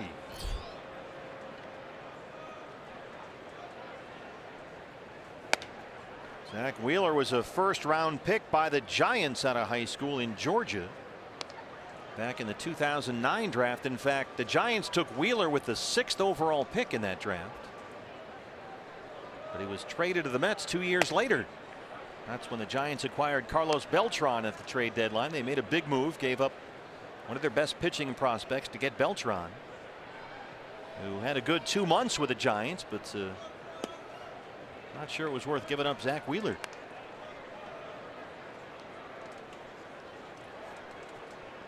Wheeler went 2 full big league seasons without pitching the last 2 years. By the glove and into center. A 1-out single for Zach Godley. He's laughing as he rounds first base. Look at the expression on Zach Godley's face. All the pitchers are cheering him on as he comes around first that time. Now Dave McKay, okay, now what do I do that I'm here? He was literally cracking himself up running up the first base line. Look at that.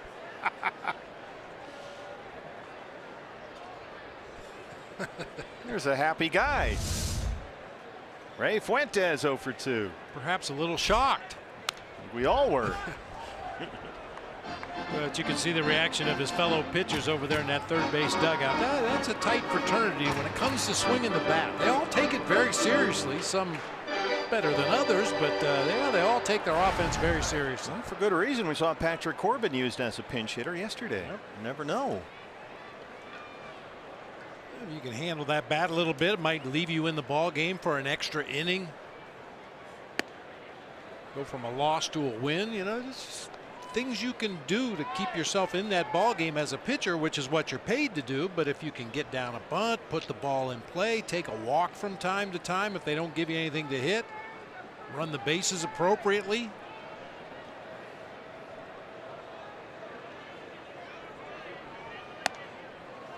Fuentes looks at that Wheeler slider, and it's 1-2. Just called up from AAA Reno today with A.J. Pollock on the 10-day DL. A right groin strain for A.J. So Fuentes leads off and gets the start in center field, having a big year for the Aces in the Coast League.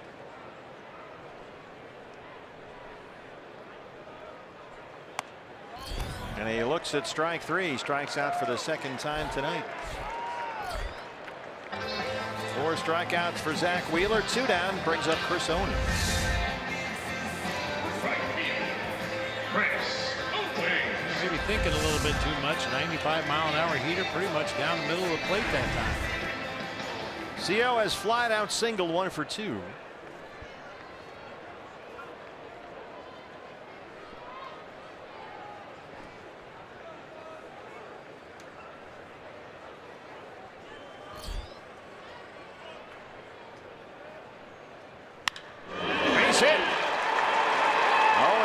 It into left. Godley at second. Here comes Goldie. Second hit tonight for Chris Owings.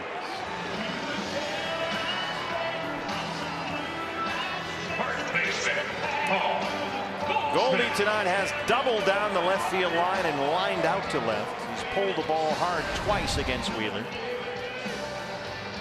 And as Bob mentioned earlier, seems like he's dialed in trying to get that fastball. They're taking some really aggressive swings at high fastballs against Zach Wheeler already in this game.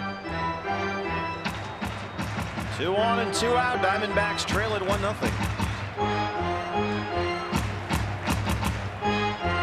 A little deeper into the ball game this time for Goldie's at bat with a couple of teammates on base. See if Zach Wheeler is willing to challenge him with that fastball again. Let's hope so. Yeah.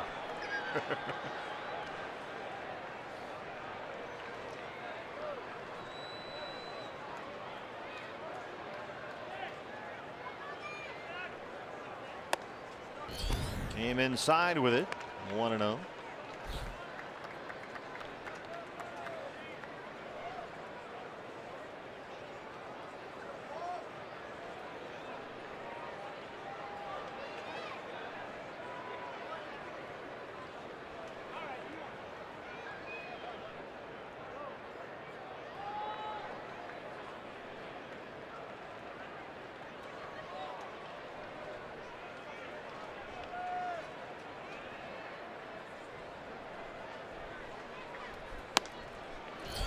That fastball's in there, and it's 1-1.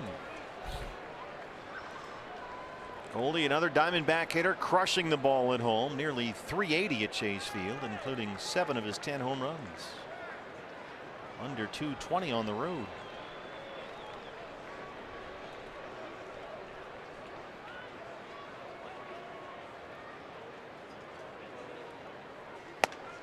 There's that big cut at the fastball. Missed it. It's 1-2.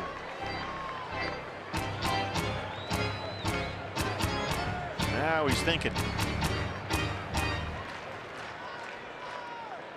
Now Wheeler's not afraid to use his fastball in any count to any hitter, but this is where he's more likely to go to either that hard slider or the curveball. Maybe he's up for the challenge here. 1-2 pitch. Reaches out. Yeah, came with a fastball. Stays alive. Still 1-2.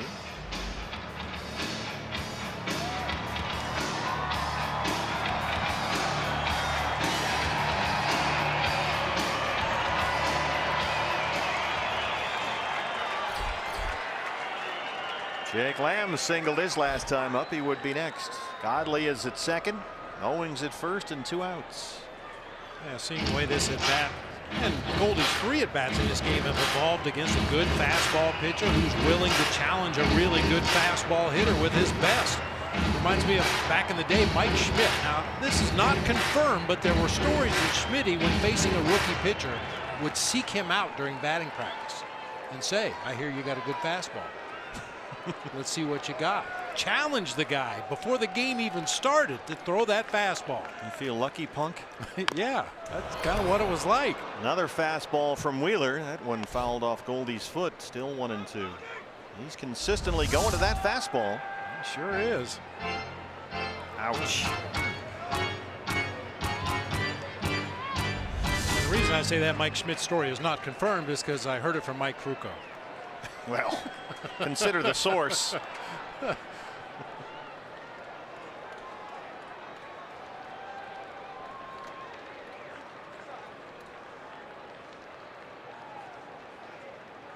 Oh, went away from the fastball, hung a curveball, and Goldie popped it up. Walker's got it, and Wheeler strands 2. Through 5, Diamondbacks trailing 1-0.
Baseball fans, the 2017 Esurance MLB All-Star Game ballot is here. Head to dbacks.com/vote to choose your hashtag ASG worthy stars. Send them to the All-Star Game.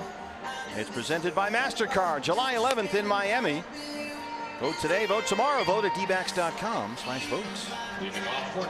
Pitchers duel here between the two Zacks, Wheeler and Godley. Zach Godley so far has walked 5, 1 intentionally. He struck out 5, but he's given up only 1 hit so far through 5 innings. A Rene Rivera RBI single. Yeah, one of those hits the Diamondbacks have been looking for, a timely hit. Rivera with a single into right field with a couple of teammates on base back in that 2nd inning, pushing across the only run of the game. Neil Walker, the second baseman, the cleanup man, leads it off. He's grounded out twice.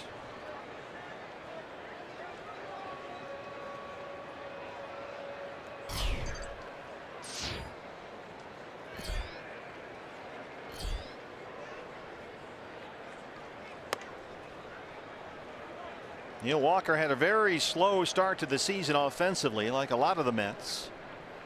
Hit 195 in April, but he's batting .360 in May. He's really picked it up lately.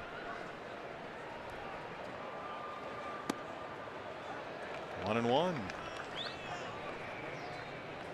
Now in his 2nd season with New York after 7 seasons with the Pirates. Mets decided not to re-sign Daniel Murphy. That turned out to be a mistake. They traded John Neese to Pittsburgh, the pitcher, to get Walker to play second base. And he had a good season with New York last year. Hit .282, belted a career high 23 home runs.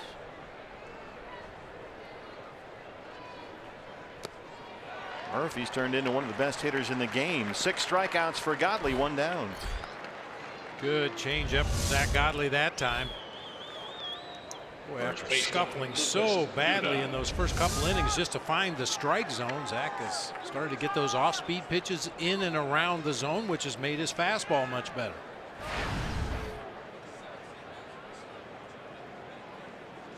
Lucas Duda has grounded out and walked.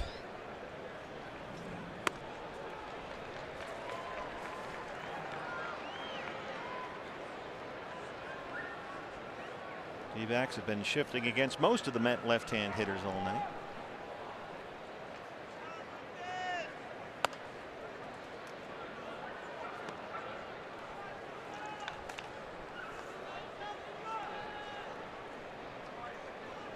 Duda's now in his 8th season with the Mets. He's always been a guy that has given you mixed results. Kind of like that. 130 home run season, 27 homers the following year, but he's been injured a lot. He strikes out a lot. 80 pitches for Zack Godley, 46 for strikes. Oh, he didn't go, Pat Hoberg. It's 2-2.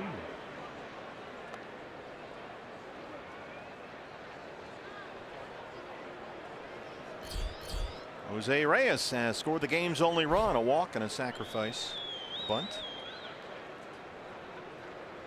Play on which Jeff Mathis pounced and made a terrific play.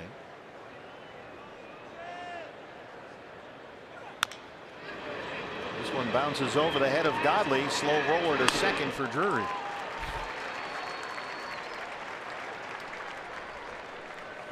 Hey fans, we invite you to participate in Gila River game nights by signing up at one of the interactive kiosks located here at Chase Field during any D-backs home game.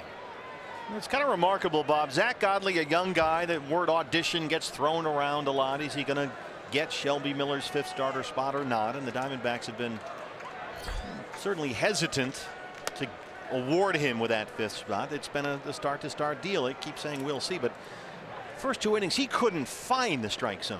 He was all over the place, but a young guy in that spot, all the pressure that's been on him trying to win a job here, he's really done a great job of kind of finding it here in the middle of the game. Yeah, and you love to see that from a young pitcher. That's all part of your growth at the major league level, figuring out a way early in a ball game when you don't have your best stuff to still keep your team in the game until you do find it. Another ground ball out. Zack Godley, a 1-2-3 6. He's given up only 1 hit through 6 innings, but trails it 1-0.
One nothing. Fans enjoy afternoon baseball here with matinee pricing. The first 12:40 p.m. matinee game is coming up against these Mets on Wednesday, followed by the White Sox next Wednesday. That's May 24th. So get your tickets and matinee prices right now dbacks.com/matinee. That Wednesday game against the Mets will be Patrick Corbin and Matt Harvey. Jake Lamb, who singled his last time up, leads off the 6th. Jake 1 for 2 so far. Zack Wheeler has given up only 1 earned run in 3 of his last 4 starts. He's got a goose egg up there tonight so far. Through 5 innings against the Diamondbacks, he's given up only 5 hits, 4 of them singles.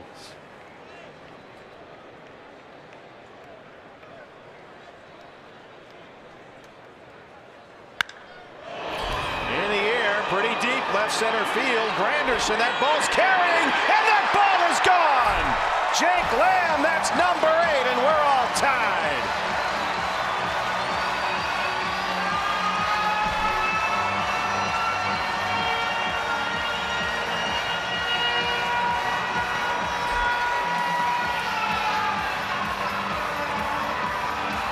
Fifth home run of the year allowed by Zack Wheeler. Came on a fastball belt high, middle of the plate.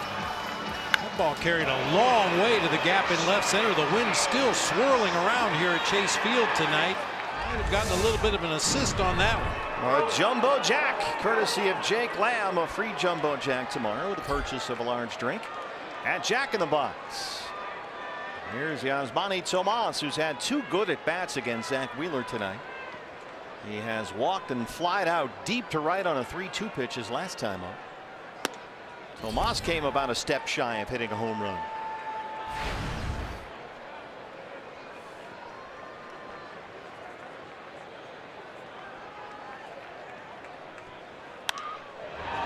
It's another one in the air, right center. Jay Bruce just shy of the warning track has it, 1 down.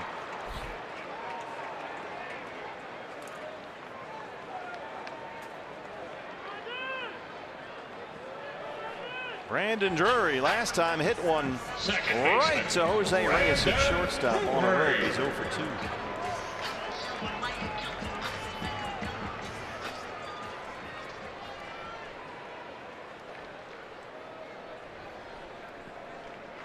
Brandon over his last 17 games hitting better than .370 with 10 extra base hits. But looking for his first hit tonight. D-backs about hit the Mets 6-1.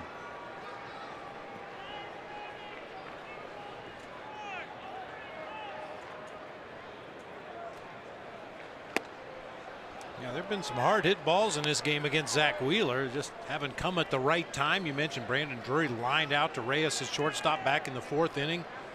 Goldie hit one on a line to left field to end the 3rd inning. Tomas chased Jay Bruce all the way to the wall in right field. They've been driving the ball. Just got to find some holes.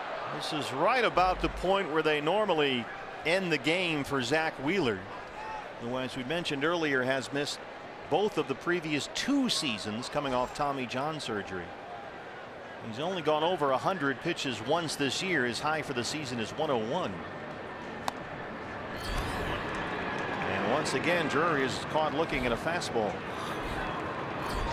There's no one warming up in the Mets bullpen right now. Pitcher spot would be due up 3rd in the 7th inning for New York. Here's Nick Ahmed.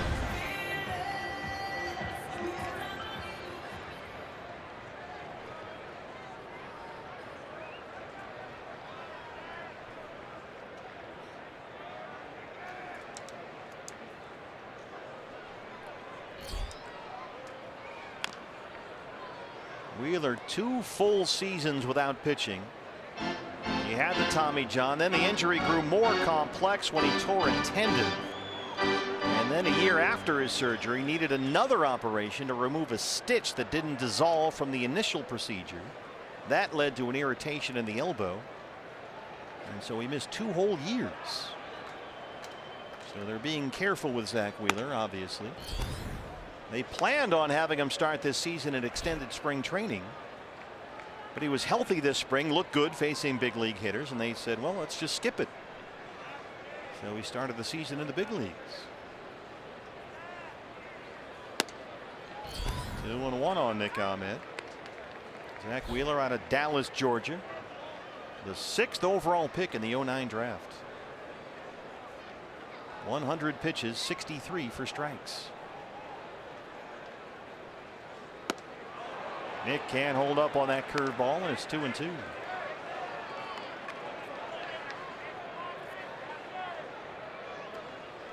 This next one will be his high pitch count for the season, Zach Wheeler.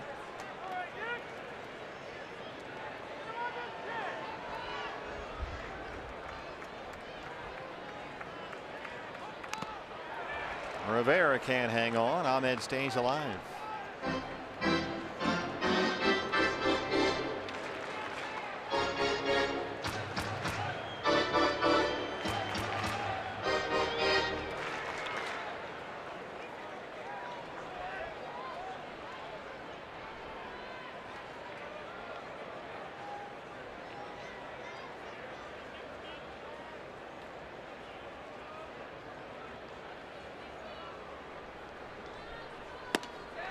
Struck him out. But the Diamondbacks get the equalizer. Jake Lamb leads off the sixth, down 1-0. This one carries out deep to left center field. Number 8 on the year for Lamb, and we're tied at 1.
So well, as he had real command problems early, but he has really settled in.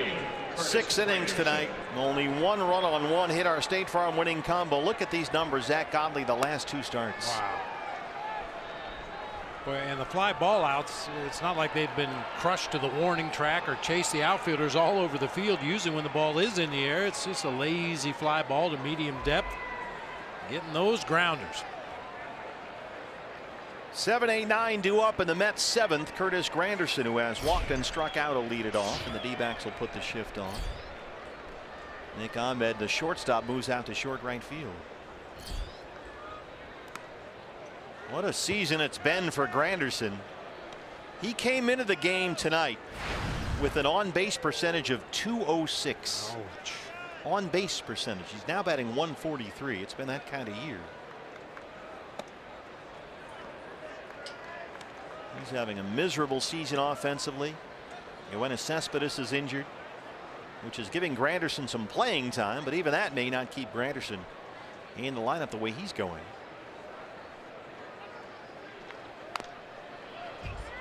He hinted that he might finally get the bat started again the middle of April. The batting average April 15th was .195. But in 90 plate appearances since then, he's hit .119. Some of the numbers for Granderson are staggering.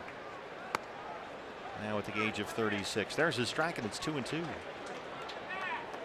He says there's nothing major wrong. He's not chasing pitches out of the zone. He's in a decent amount of full counts, swinging at strikes.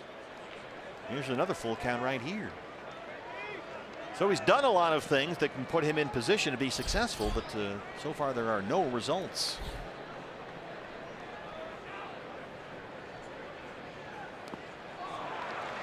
And check on that Godley curveball. That curveball has been the money pitch for Zach tonight. He's got his 7th strikeout.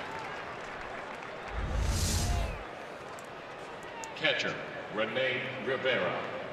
A lot of them ended up right in the dirt, just like that one did. Granderson unable to check. That's that late sharp movement on that knuckle curve that Godley throws. The only hit he's given up after walks to Reyes and Granderson in the second inning was a Rene Rivera RBI single. And here's Rivera now in the seventh. Big cut of that fastball, and it's 0-1. Pitcher spot is up next for the Mets, and Zach Wheeler is in the on-deck circle. Now that base hit by Rivera back in the second inning to drive home the only Mets run in the game. 9-game hitting streak, career high now for Rene Rivera. Hitting over 420 during his hitting streak. But Godley's ahead here, 0-2. There is the pitcher Wheeler. Already over his season high for pitches in a ball game. The bullpen is busy. Jerry Blevins, the left-hander. He's a guy that the Diamondbacks were rumored to be interested in this winter, Blevins. Curveball missed. It's 1-2.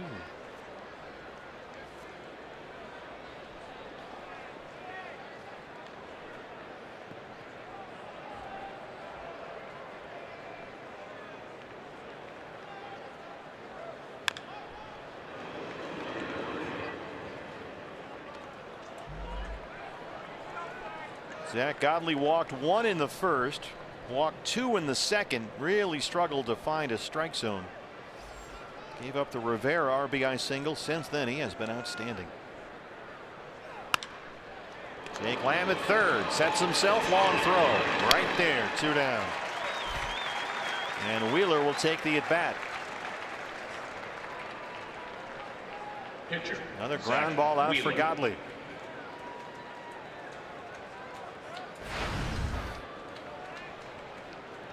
Wheeler has struck out, lined out to left, 0 for 2.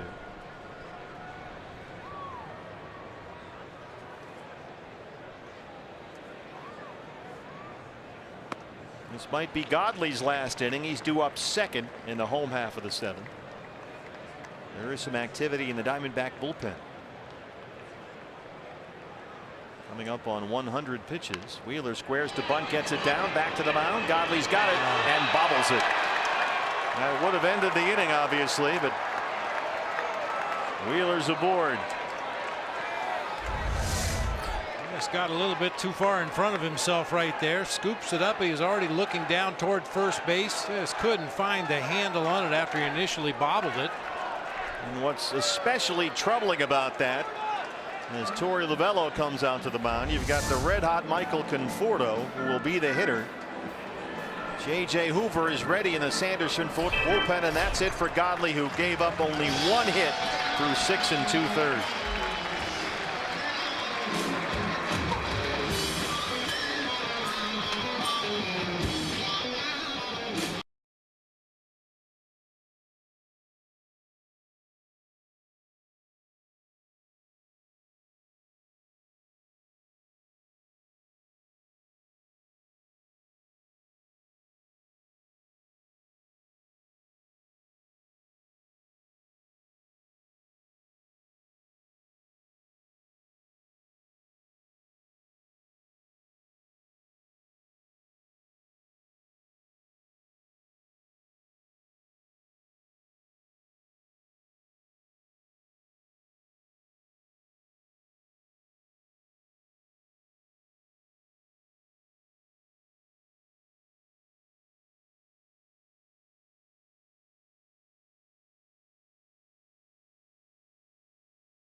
Coach, he kept the Mets to only one base hit through 6 2/3. Should have been out of the 7th, but dropped that comebacker to the mound. And so Zach is out. Our Ashline call to the bullpen. J.J. Hoover, the right-hander, is in. He worked 1 inning in Friday's game against the Pirates. 11 pitches, 7 strikes, including a strikeout. And he'll work to the leadoff man, Michael Conforto. Conforto 0 for 3, struck out his last time up against Godley. Diamondbacks have the shift on. Ahmed, the shortstop, behind the second base bag. Drury out there in short right.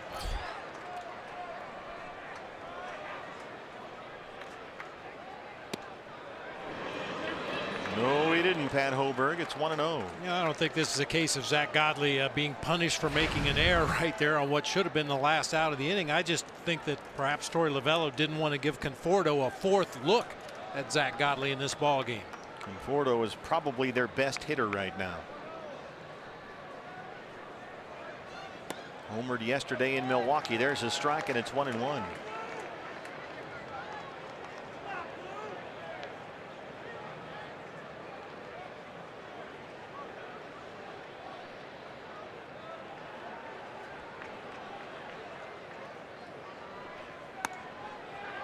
Fastball from Hoover is a strike. 1 ball and 2 strikes.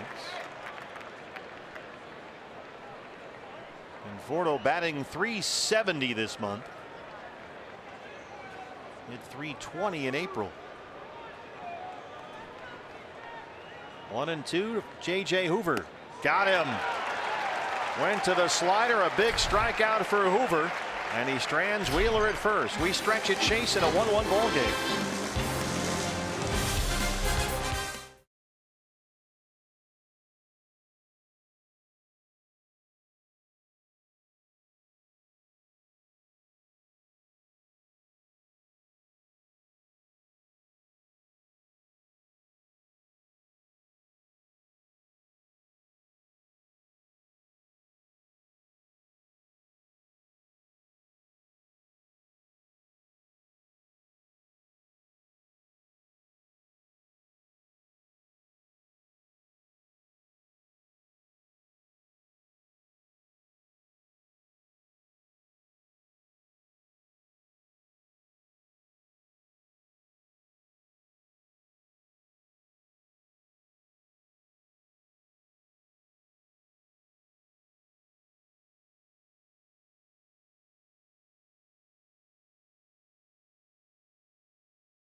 At Chase Field. Hey, fans, the day after every D-backs win, get 50% off all pizzas at regular menu price using promo code DBACS50 at papajohns.com.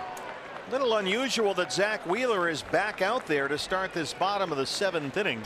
Jeff Mathis will lead it off. The pitcher spot is due up after him, and David Peralta is in the on-deck circle. The Mets have had a busy bullpen the last inning or so, with Wheeler already starting the inning over his high pitch count for the year, which has been 101. Mathis 0 for 2 so far. Mets bullpen is in shambles right now. That might be the only explanation, but they do have somebody ready.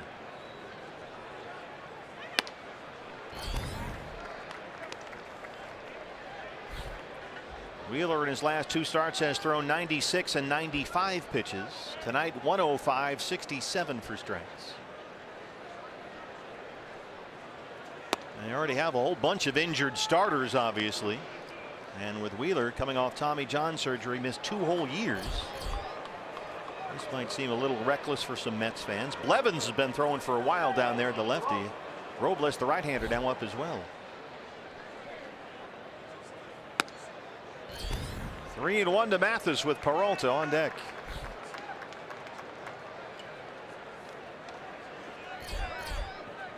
David said he would be available tonight, coming off some tightness in his right glute that kept him out of the ball game near the end yesterday.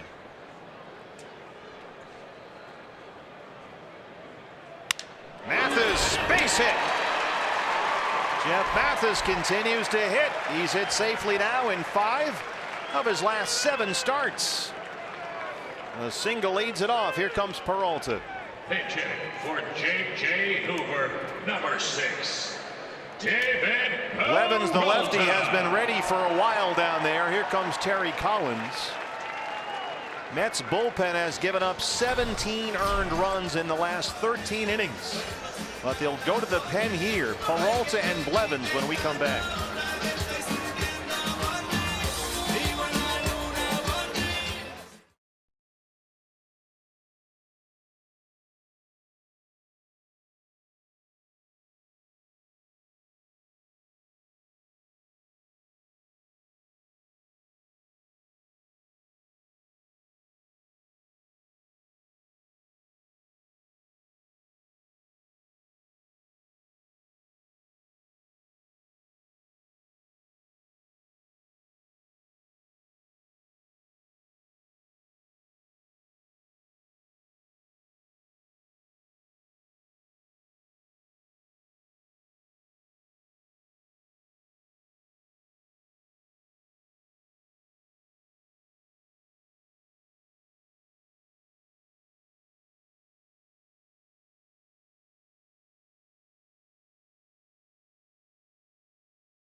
Off the bottom of the 7th gives us the lefty Jerry Blevins his 22nd appearance of the year. An excellent 2.19 ERA. He has stranded 16 of the 18 runners he's inherited this year. That ties him for the major league lead. 21 appearances also ties him for the major league lead. He's a busy man.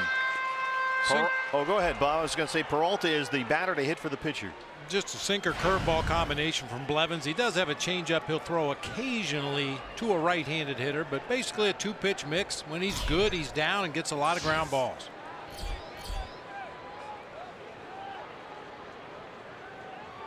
Peralta hits for the pitcher Hoover. David at 301 and 3 homers, had to leave yesterday's game against Pittsburgh with tightness in his right glute. 7 hits in his last 17 at bats as he steps in here, including 3 doubles. He's been hot lately.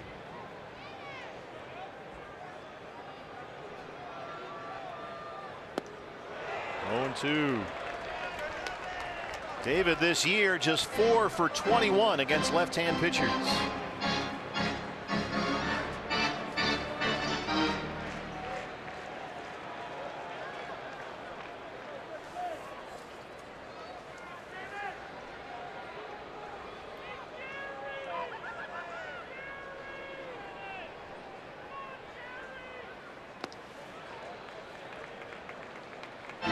Spot here for Blevins with Fuentes, another lefty, on deck.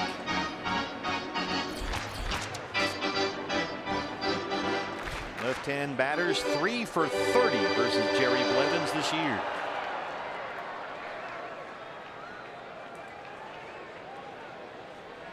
.15 strikeouts against left-handed batters in those 30 ABs.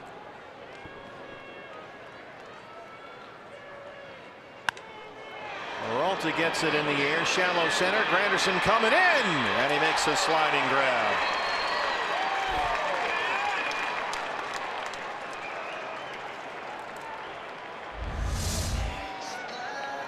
He may be struggling with the bat, but still plays a great defensive center field. He covers a lot of ground. Some play that time coming straight in. Curtis Granderson now at the age of 36. Ray Fuentes called up before the game today from AAA Reno. 0 for 3. He has struck out twice in his first game as a Diamondback. Playing center field and batting leadoff with A.J. Pollock on the 10-day DL with that right groin strain. Mathis is the go-ahead run at first, 1 out.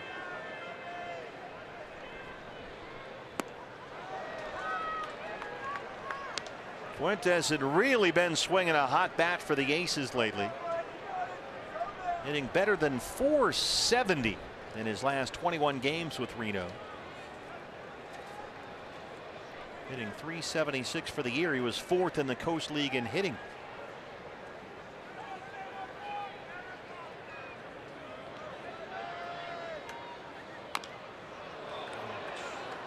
Down 0-2 and down on one knee.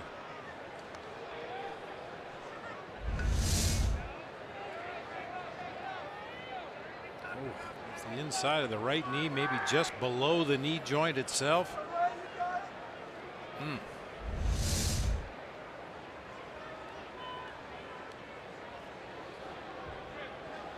Ray Fuentes, a first-round pick by the Boston Red Sox out of Puerto Rico in the '09 draft.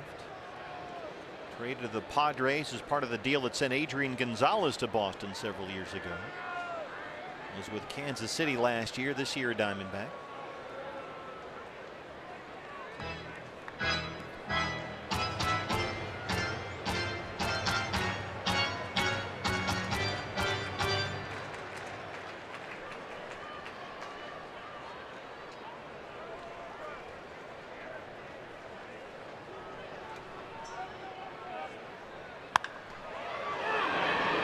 Short center. One more time for Granderson. This time he can't make the catch. It drops in. And look at Mathis out at third.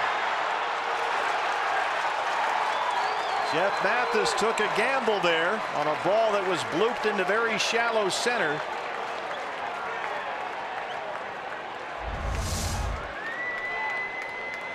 Mathis had a good read. He saw that that ball was going to get down. Unfortunately, Curtis Granderson made a real nice short hop play out there in center field and put the throw right on the money to third base. Fuentes sneaks into second. That's the second out. And now with the right hand hitting Chris Owings coming up, Terry Collins going to go back to his bullpen. So the go ahead run is at second base now, 2 outs. Owings coming up. We take a break from Chase Field.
Who leads all major league relievers in wins. He's 4-0. This is his 20th appearance of the year. However, he has done a better job this season getting left-hand batters out than he has against right-handers.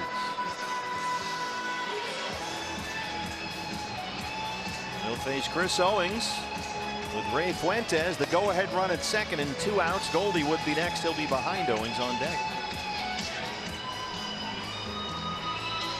Well, you know, partner, we've talked about the Mets and how they've started to come around a little bit with the bats after a really slow start this year. After the first 19 games, they were hitting .210 as a team. However, their pitchers were really good in the early going. They held opponents to a .224 average, an ERA of 3.3. But since April 26th, the offense has really picked it up. .278 team batting average, but the team ERA jumped up to 7.67. So when the team finally did start hitting, the pitching just collapsed. Chris Owings trying to get the go-ahead run home from second with 2 down. CO is 2 for 3 today, a pair of singles.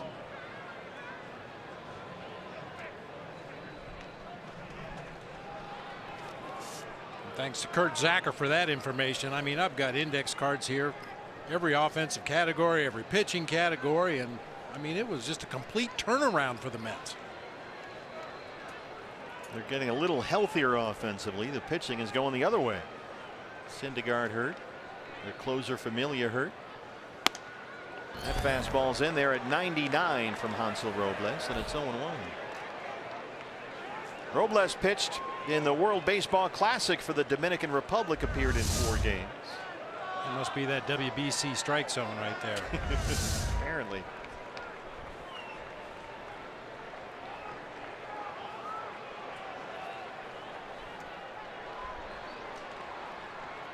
CO can handle inside fastballs. Got that quick bat. Single in the third, single in the fifth, Chris Owings. He's it safely now in 10 of the 11 games he started in May, having another good month. Fuentes, the go-ahead run at second, 2 down.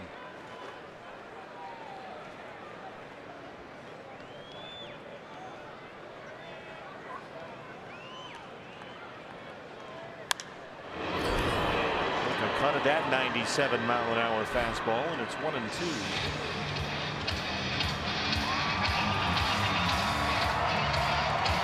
Diamondbacks, 2 outs and runners in scoring position. Chris Owings has been among the best on the ball club, hitting nearly .360 in these situations. Rivera wants a word.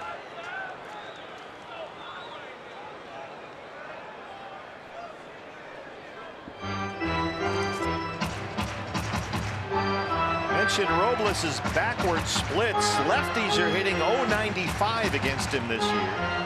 Right-hand hitters batting .260 versus Robles.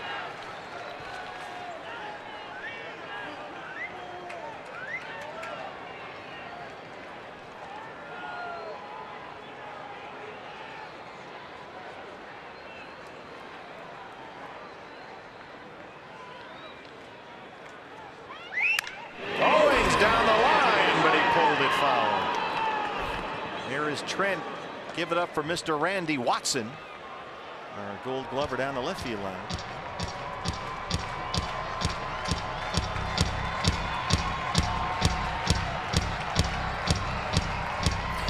Goldie would be next. He doubled in the first.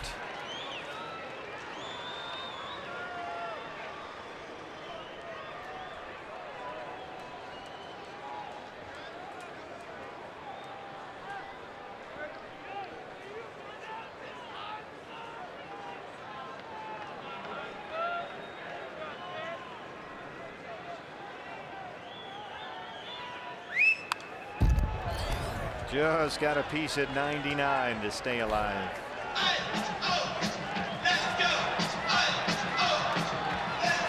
Zach Godley was terrific again after a shaky start. He wound up going 6 2/3, gave up only 1 run on 1 hit. Walked 5 and struck out 7.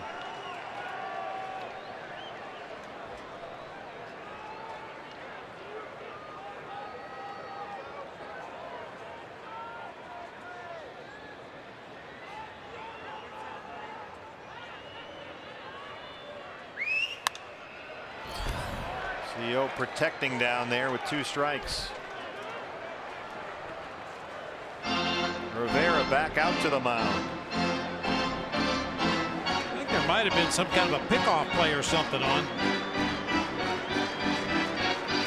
Saw Rivera make that weird sweeping gesture. Yeah, he gave the sign to Robles and then extended both arms way out to his side like he was trying to alert the middle infielders that something was on here. Not sure exactly what that gesture is supposed to mean, but after the pitch to home plate was fouled off, Rivera immediately went out to the mound to talk to Robles. Some kind of bat signal gone awry or something. Still 1-2 on Chris Owings. Fuentes at second and 2 outs. Got him. Went to the slider. We'll head to the 8th inning in a 1-1 ball game.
With his command early, he walked 3 in the first 2 innings, but he really settled in nicely after that. Went 6 2/3, gave up only 1 run on 1 hit and punched out 7. Boy, and you can point right to that curveball by Zack Godley. That was the key for him staying in this ball game today. He threw as many curveballs, almost 36 curves, 38 sinkers.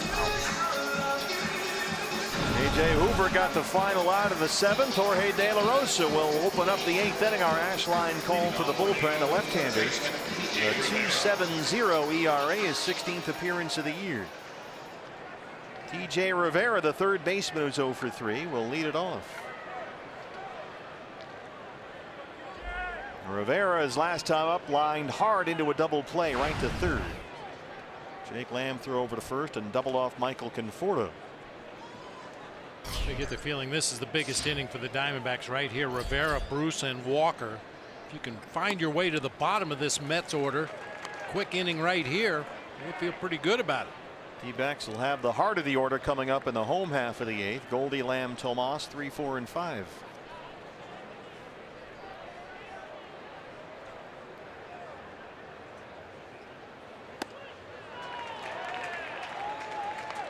That split change from Jorge De La Rosa, and he's ahead 0-2.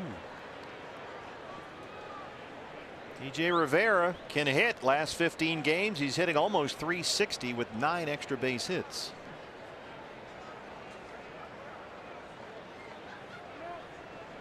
He was playing first base while Lucas Duda was out with an elbow injury. Now he's playing third with David Wright still on the shelf.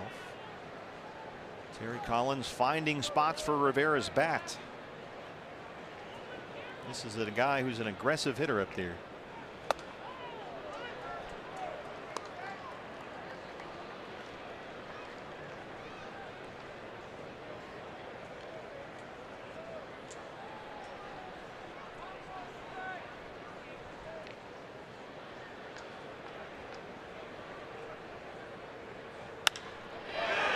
Pretty deep right center. Chris Owings gets over there. 1 down.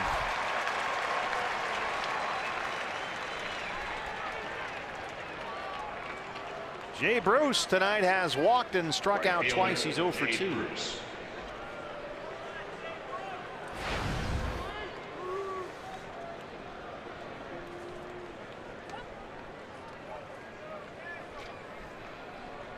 Diamondbacks have the shift on. I imagine this is not a matchup that Bruce would look forward to.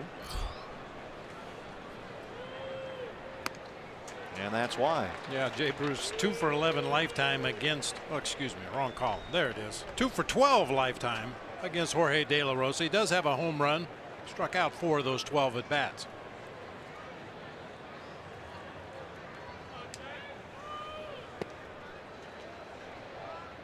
Bruce with 10 home runs this year, 9 against right-hand pitchers.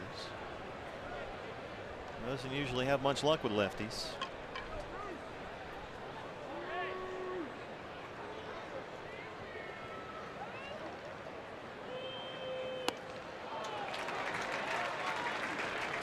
That pattern continues. It's 1-2.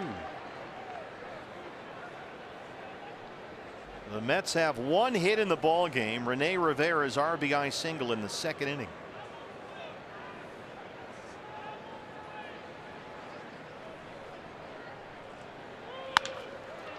Right into the shift. Nick Ahmed for the outfield grass. That's a 6-3 putout, 2 down. What's next brought to you by CenturyLink. It was Zach Wheeler and Zach Greinke tonight. Tomorrow night, or I screwed that up. Take 2. It was Zach Godley and Zach Wheeler tonight. Tomorrow it'll be Zach Greinke against Tommy Mayday Malone, the left-hander. Diamondback Live pregame show at 6 o'clock on Fox Sports Arizona. Getaway day game in the series finale Wednesday afternoon. Patrick Corbin versus Matt Harvey. Don't forget, fans, you can get matinee pricing for that Wednesday ticket at dbacks.com/matinee. Diamondbacks and Mets. A 12:40 first pitch Wednesday. The switch hitting Neil Walker, 0 for 3.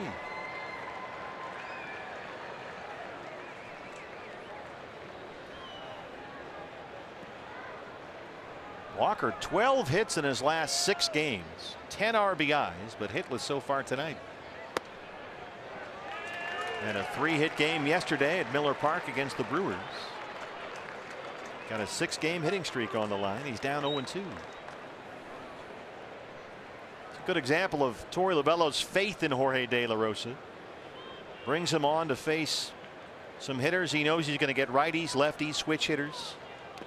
You don't worry about matchups like that the way De La Rosa has pitched both to righties and lefties. He's been a starting pitcher throughout his career. He's had to face righties and lefties every time he goes out there, and he's got weapons to get out both. Generally, if it's a stretch of 2 or 3 right-hand hitters in a row, guys you know they won't pinch hit for, he'll go to Hoover. But when it's a mix of lefties and righties, usually it's De La Rosa. Hard to third. That's by Lamb and down the left field line. It's the security guard out there, and Walker has to stop at second.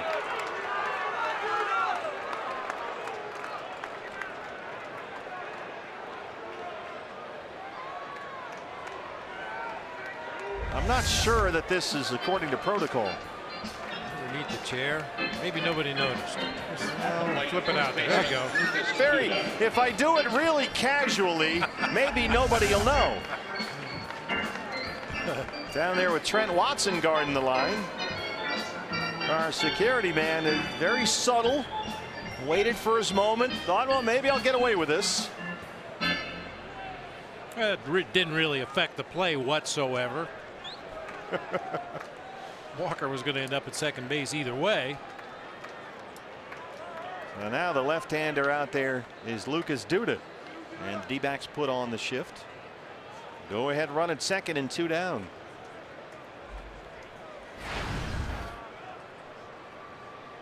Duda 0 for 2. He walked in the 4th.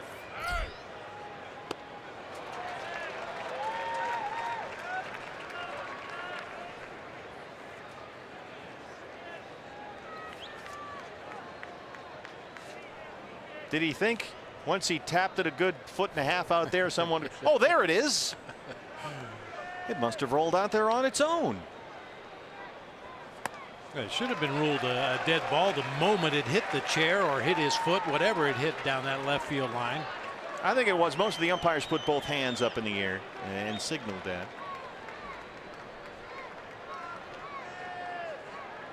Next time, just pick it up and fire it into second base. See if you can get the guy. How do you score that exactly?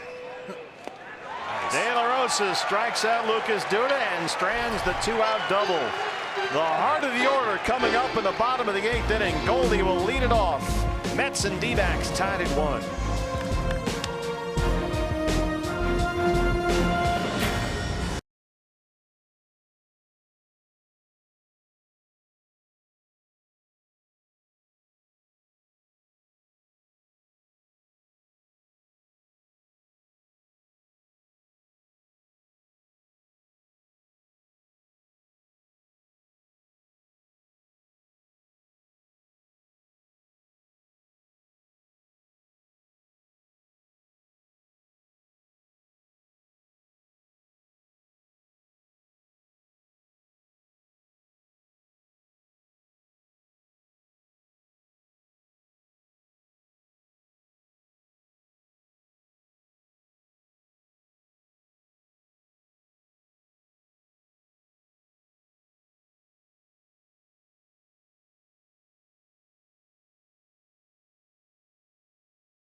Jody Jackson, Mark Grace. We're getting set for our post-game show. D-backs Live presented by CenturyLink. And boy, we hope that the offense gets going because Zack Godley was excellent. Hate to see that kind of a start go to waste. Well, yeah, he just continues to impress. He earned himself another start. I know that much. And I like the sounds of Goldie Lamb Tomas, don't you? We sure do. Here we go, folks. We are here for your post-game show right after the game. Join us for all the reaction. Okay, guys, thanks very much. And you're right, Gracie. Goldie leads it off. Jake Lamb on deck. Yasmani Tomas in the hole. 3, 4, and 5 here in the 8th against Hansel Robles, the right-hander.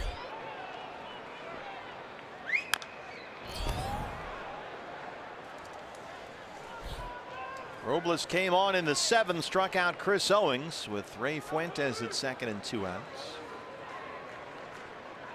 Mets bullpen is quiet.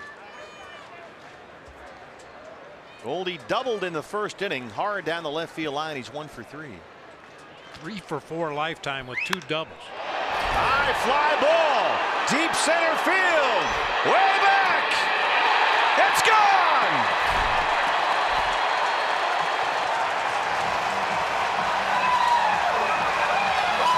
His 4th home run in 3 games, and it's 2-1 Diamondbacks.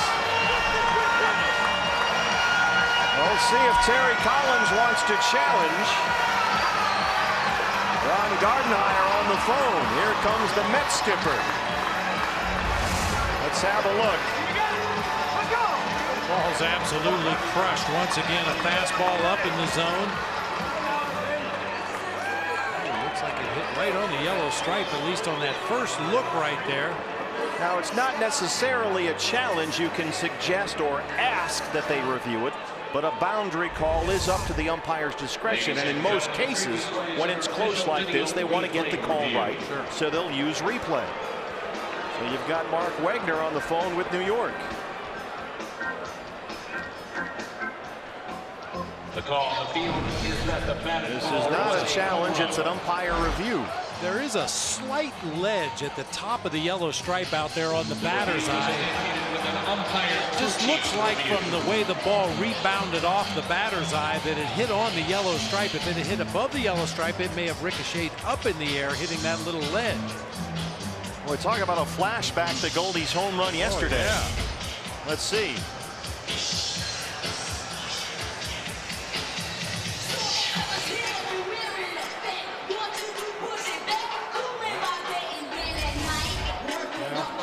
We'll see what they say. My eyes say it hit the yellow stripe, but my heart says that was way out of here. Maybe part of the yellow stripe.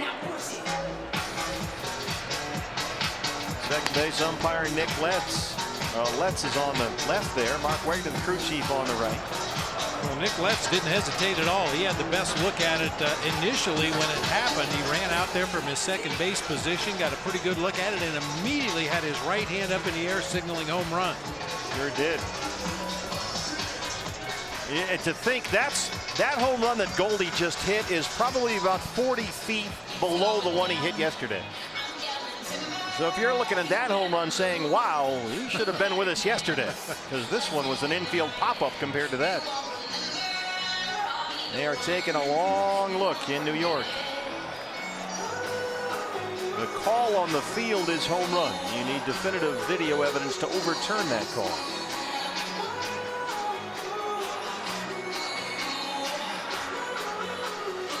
Boy, is he dialed in or what? Wow. I mean, and especially when he's going to center field the way he has been. I mean, we know Goldie has enough power to hit it out of any part of any ballpark. But lately, he's just been trying to hit everything to straightaway center field. If he's a little early, he pulls it. If he's a little late, he goes to the opposite field. But he has been barreling them up to straightaway center. If it stands, it'd be his 4th home run in 10 at-bats. It's a double. So take the home run and the run off the board. It's 1-1. But Goldie is the go-ahead run at second to lead off the 8th. The call has been overturned.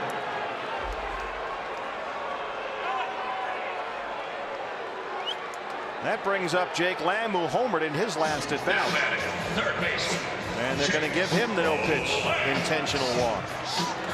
Dan Wortham, the pitching coach, coming out to the mound to talk to Robles. So they'll work to Tomas, first and second, no outs.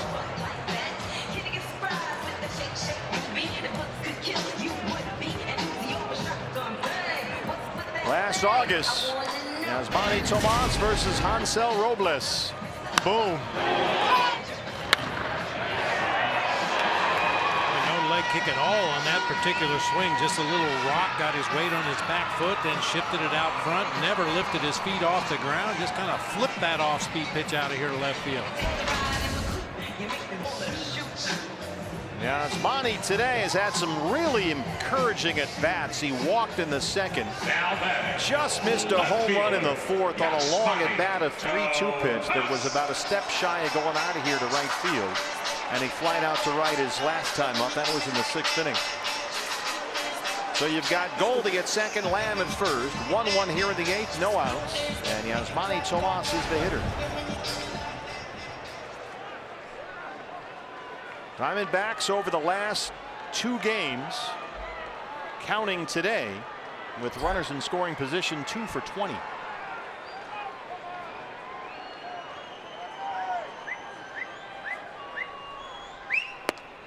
Ball 1.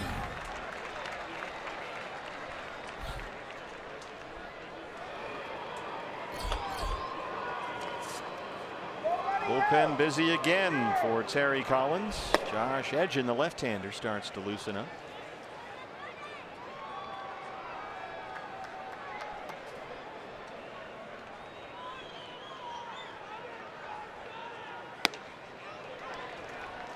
Well, if that wasn't a home run, it missed by an inch.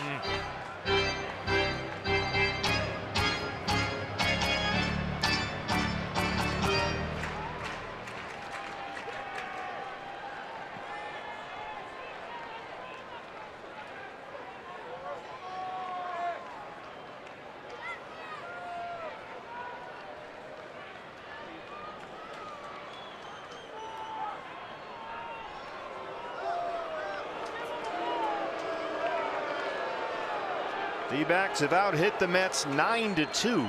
Each team has left 7 on base. 1-1 here in the 8th.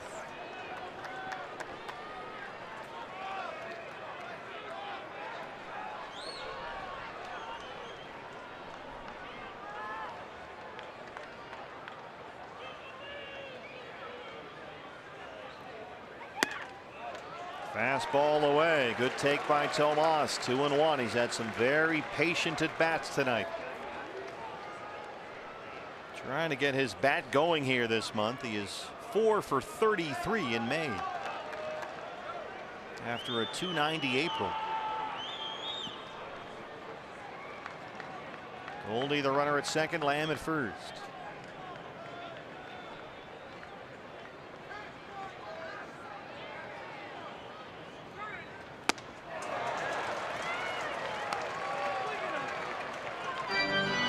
Two and two.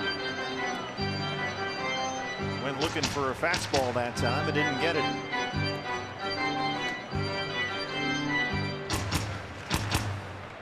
Drury on deck.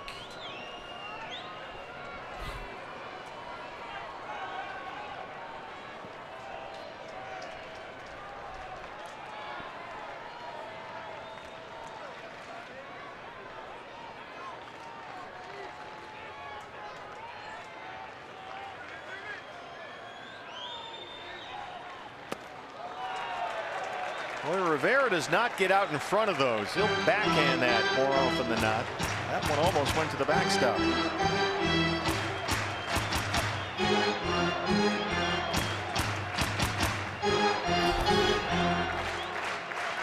Full count to Yasmani Tomas. 3 balls and 2 strikes.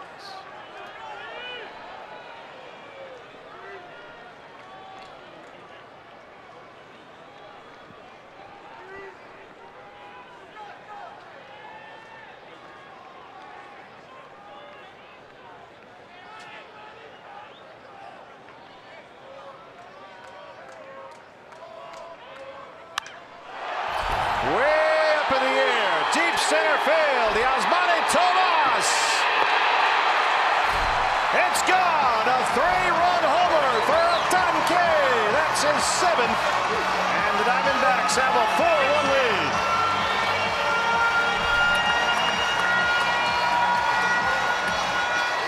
Bob, I can't remember a game, certainly in recent memory, where Yasmani Tomas put together as many good at-bats in one night as he has here tonight. Yeah, and he gets the payoff here on this 3-run homer to center. Robles misses badly away with a fastball, then dots the outside corner, just continuing to pound away there. The slider for the swing and a miss. Another scud fastball, and then he throws one up above the top of the strike zone. Tomas making like Paul Goldschmidt going to straightaway center field. A replay on this one.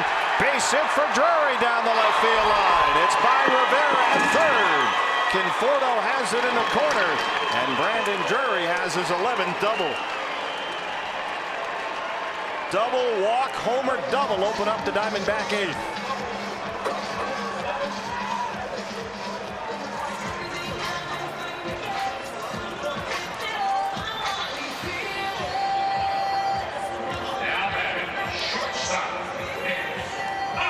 Nick Ahmed now, a jumbo jack off the bat of Yasmani Tomas.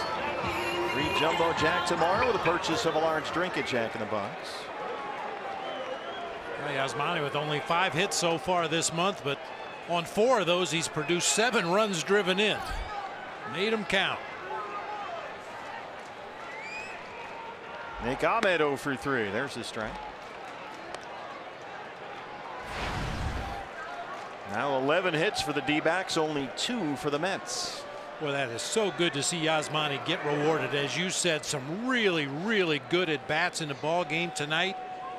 Had nothing to show for it other than a couple of deep fly balls to right field and a walk. Tapper to third. Rivera looks Drury back to the bag, and there's the first out in the bottom of the 8th.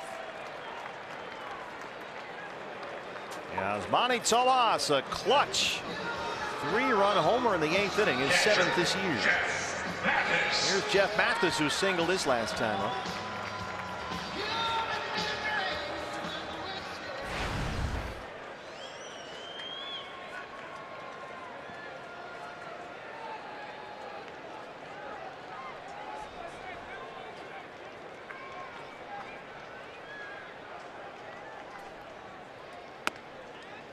Strike one. Pitcher spot coming up next. Daniel Descalso is in the on-deck circle. Fernando Rodney has started warming up in the Diamondback bullpen. Jorge De La Rosa now in line for the win.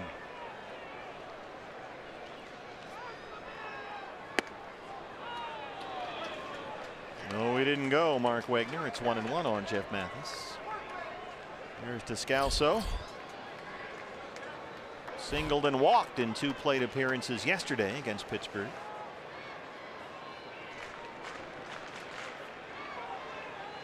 One out, Drury at second, 3 runs in. Jeff Mathis sends one out of here. Goodbye.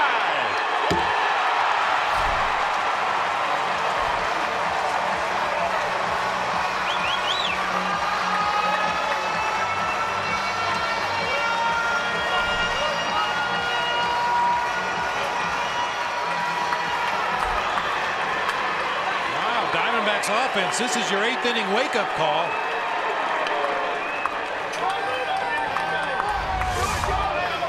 Robles making a ton of mistakes in the middle of the plate. This time Jeff Mathis gets a cement mixer slider and bangs it out of here to left field. He knew it the moment he hit it. That's a jumbo jack, the 3rd of the ball game for the Diamondbacks, and some tacos. 6-1 D-backs. Back after this.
With the game's biggest hit, our Chaz Roberts air conditioning and plumbing cool play of the game. A 1-1 game in the 8th. Tomas, a 3-run homer, his 7th of the year. Jeff Mathis has added a 2-run shot. It's now 6-1 Diamondbacks. New pitcher for the Mets, the left-hander Josh Edgin, as Daniel Descalso hits for the pitcher Jorge De La Rosa. Edgin, 18 appearances this year, 14 of them scoreless. D-backs have out-hit the Mets 12-2. They lead at 6-1.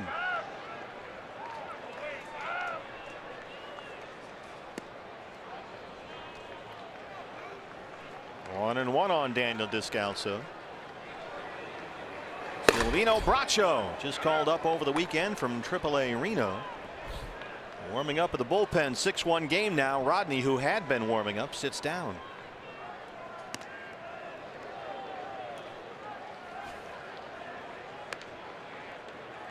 Pretty good pitch right there. Rivera just didn't catch the strike and didn't get the call from the home plate umpire Rob Drake. You gotta love the Drake.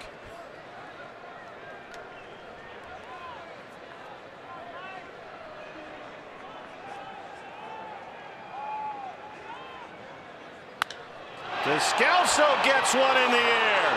That ball is gone. The 3rd Diamondback The fourth of the ball game, and it's 7-1.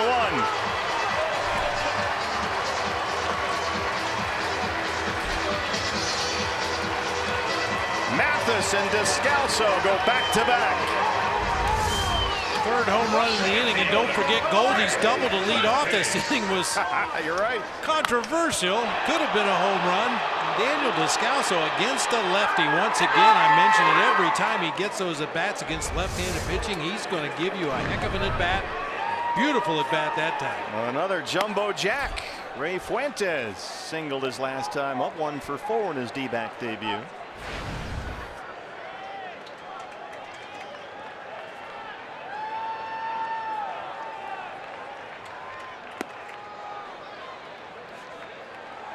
Still only 1 out in the inning. Fuentes, the 8th man to bat for the Diamondbacks. Taking the spot of A.J. Pollock, who went on the 10-day DL today with a right groin strain.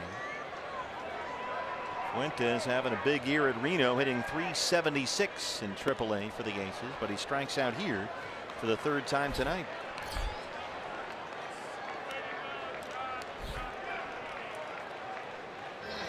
Right field, Chris Owings. Chris Owings has singled twice, 2 for 4.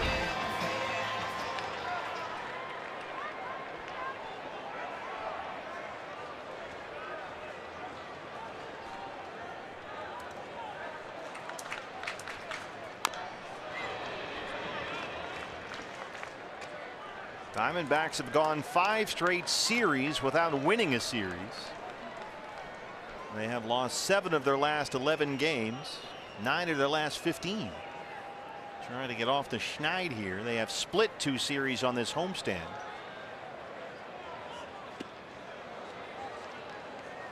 One and 1 with the Tigers, 2 and 2 with the Pirates. Last time the Diamondbacks had 3 home runs in 1 inning. May of 2004. Also in the 8th inning against the Dodgers. 8th inning, that's coincidence and not irony. 1 and 2. And how about this Mets pitching staff on this road trip? They gave up 7 to the Brewers on Friday night, 11 on Saturday, 11 on Sunday, and so far 7 here tonight. Well, the Mets yesterday in Milwaukee blew a 6-run lead. Wound up losing that game 11-9. Milwaukee swept them. 2 and 2 on CO.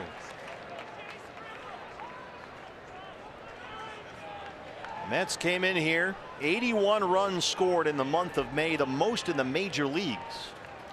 But tonight, 1 run on 2 hits. And Owings has worked at full 3 and 2. Goldie, who started off this 8th inning with a home run that got overturned, ruled a double right on the yellow line in center, is on deck. If it weren't for that, we would have had 4 home runs in the inning.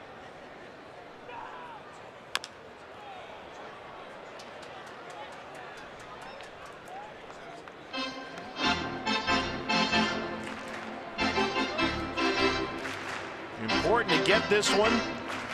You come back against these guys tomorrow night. You got Greinke on the mound. He's been sensational lately.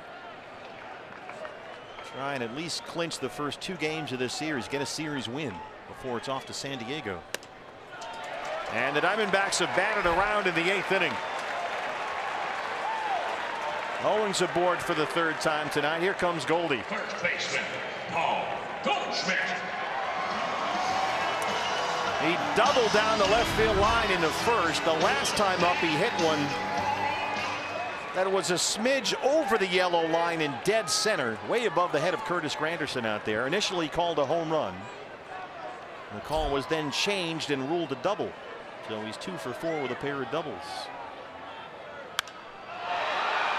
High fly ball right field, Jay Bruce. Diamondbacks send 10 men to the plate in the 8th inning. 6 of them score. They hit 3 home runs in the inning. Tomas a 3-run shot. Mathis a 2-run homer. Descalso a pinch hit homer. They go back to back. 9th inning coming up. It's 7-1 Diamondbacks.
inning that included 3 home runs has made this a 7-1 ball game. Won by Daniel Descalso, who takes over at first base for Goldie. Descalso will bat 9th, pitcher spot now 3rd in the order, and Silvino Bracho, just called up over the weekend from AAA Reno, answers the Ashline call for the bullpen. He'll work the 9th. Bracho was called up when Chris Iannetta went on the 7-day concussion DL the other day. He'll face Jose Reyes to lead off the Met 9th. Diamondbacks pitchers so far tonight have given up just 1 run on 2 hits. Reyes has walked and scored the Mets' only run. He's 0 for 2. Came in on a Rene Rivera RBI single in the 2nd inning. The Mets had a 1-0 lead. Diamondbacks tied it in the bottom of the 6th. Jake Lamb, a solo homer, his 8th of the year. And it stayed 1-1 until that 6-run Diamondback 8th inning.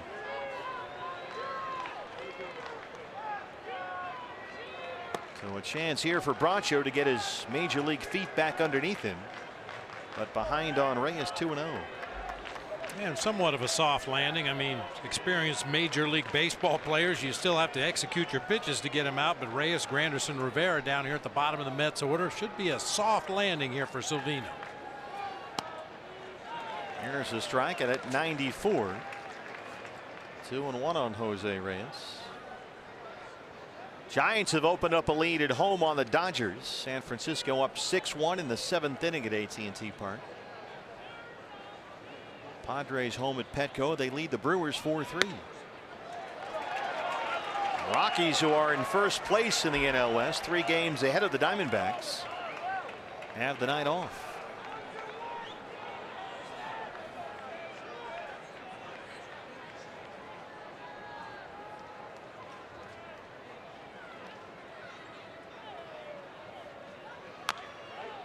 Reyes just does get a piece to stay alive.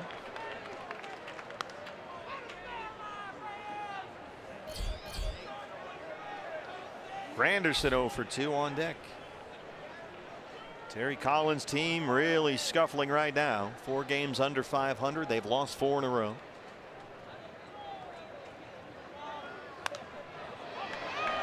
Coming off a bad loss in Milwaukee when they blew that 6-run lead at Miller Park. 16-20 on the year. Already 7.5 games behind the Nationals in the NL East. They have Malone pitching tomorrow against Zach Greinke, and Matt Harvey Wednesday afternoon against Patrick Corbin.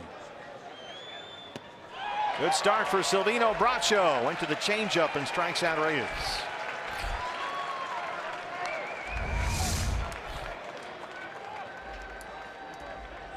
Good bottoming action on that changeup. Jeff Mathis knocks it down, applies the tag to complete the strikeout there. 1 down in the 9th. Nick Ahmed will jog out to the short right field position. Curtis Granderson, the hitter, he has walked and struck out twice. He hits one down the right field line. It bounces in for a base hit. Chris Owings over there, and Granderson has a 1-out single.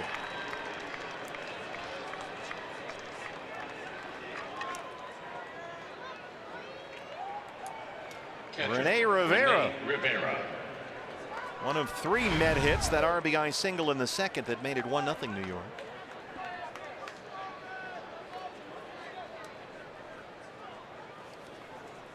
Goldie doubled twice tonight. Just missed a home run. Still not sure he completely missed it, to be honest with you. Yeah, still tough to tell. Looked like it hit more green wall than yellow out there. Initially ruled a home run, overturned, scored a double. But it worked out fine. Jake Lamb was intentionally walked after that. Then Yasmani Tomas on a 3-2 pitch hit one well over that line for a home run. Mathis and Descalso followed with home runs in that inning. 7-1 Diamondbacks. Big cut by Rivera. Bracho ahead 0-2. Mark Grace, Jody Jackson standing by. Diamondback Live brought to you by CenturyLink. The postgame show is coming up next.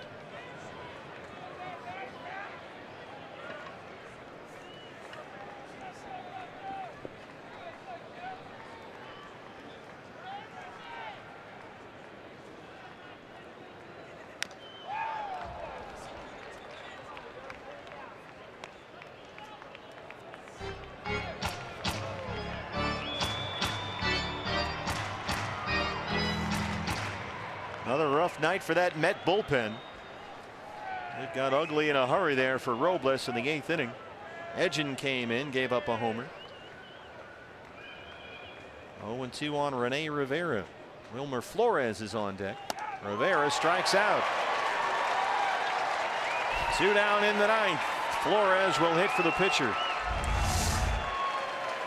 Bracho goes up the ladder with that four-seam fastball, gets a swing and a miss on a pitch. It might have been out of the zone there that time. For Josh Edgin, number 4, Wilmer Flores. So here's Flores, last man standing for the Mets, 242 and 2 homers.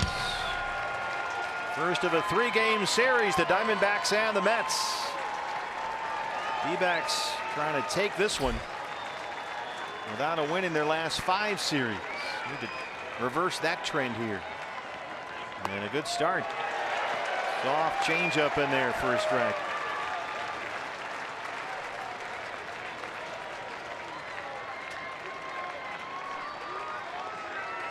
Zach Greinke versus Tom Malone tomorrow. dbacks.com/tickets. The Mets and the Diamondbacks. We'll see out here tomorrow night. Last time Zach Greinke almost threw a no-hitter. 1 strike away for Silvino Bracho.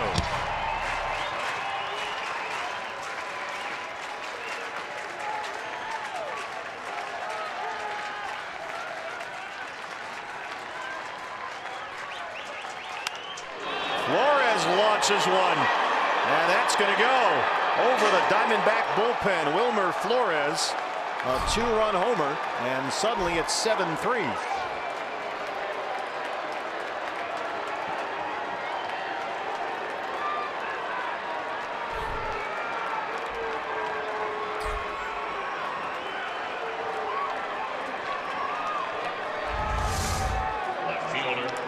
Go to that high fastball to Flores. This time he was ready for it. Caught that ball out in front of home plate. A no-doubter to left field for Wilmer Flores. Now this is where things should get even more interesting, because you've got their best hitters coming up. The leadoff man, Michael Conforto. Although Conforto tonight is 0 for 4. Bullpen stays quiet for the Diamondbacks.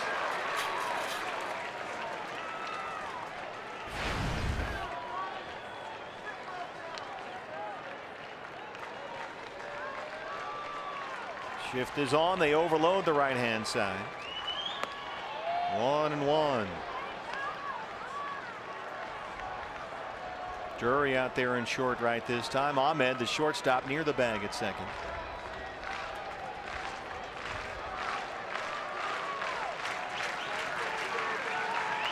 Conforto gets into one. Right field corner, but foul.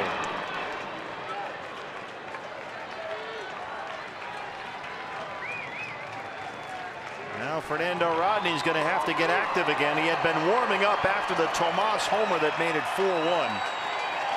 Sat back down when Mathis and Descalso hit back-to-back homers, but now Rodney will start to loosen up again. 1-2 on Conforto. Got him. Silvino Bracho hangs on, and forget about any hangover effect from a disappointing loss yesterday. The injury to A.J. Pollock. The Diamondbacks in a 1-1 ball game break it open in the 8th inning with 6 runs, including 3 homers, and they win the opener of this 3-game set 7-3. Yeah, it took a while to get the offense jump-started, but in that 8th inning, everybody got involved in the act, and what a great performance by Zack Godley once again tonight after some early command problems. Boy, did he settle in, gave up only 1 run on 1 hit over 6 2/3. Well, let's get Gracie involved now. He's standing by with Jody Jackson. Jody. That's right. What an exciting win for the D-backs here. We've got it all coming up in the postgame. First 3-home-run inning since May 17th, 2014, and it was almost 4 home runs. It was almost 4. I still think it was a home run. Come on, give Goldie a home run. You know, Goldie, it wasn't quite, but then Yasmani fixed it. It was all better. No doubt about that. Yasmani got a hold of it. What a game. It was a terrific game. The offense comes alive in that 8th inning, scoring 6 runs, a 3 by the long ball. Zack Godley was tremendous. Mark Grace will break him down, as well as Bob Brenly. He'll join us. Kate Longworth will have reaction from the clubhouse. And we'll hear from the manager, Torey Lovullo. Diamondbacks begin the 3-game series with the Mets. in a strong way, sending quite a message, and they win this game. We've got the post-game show coming up next.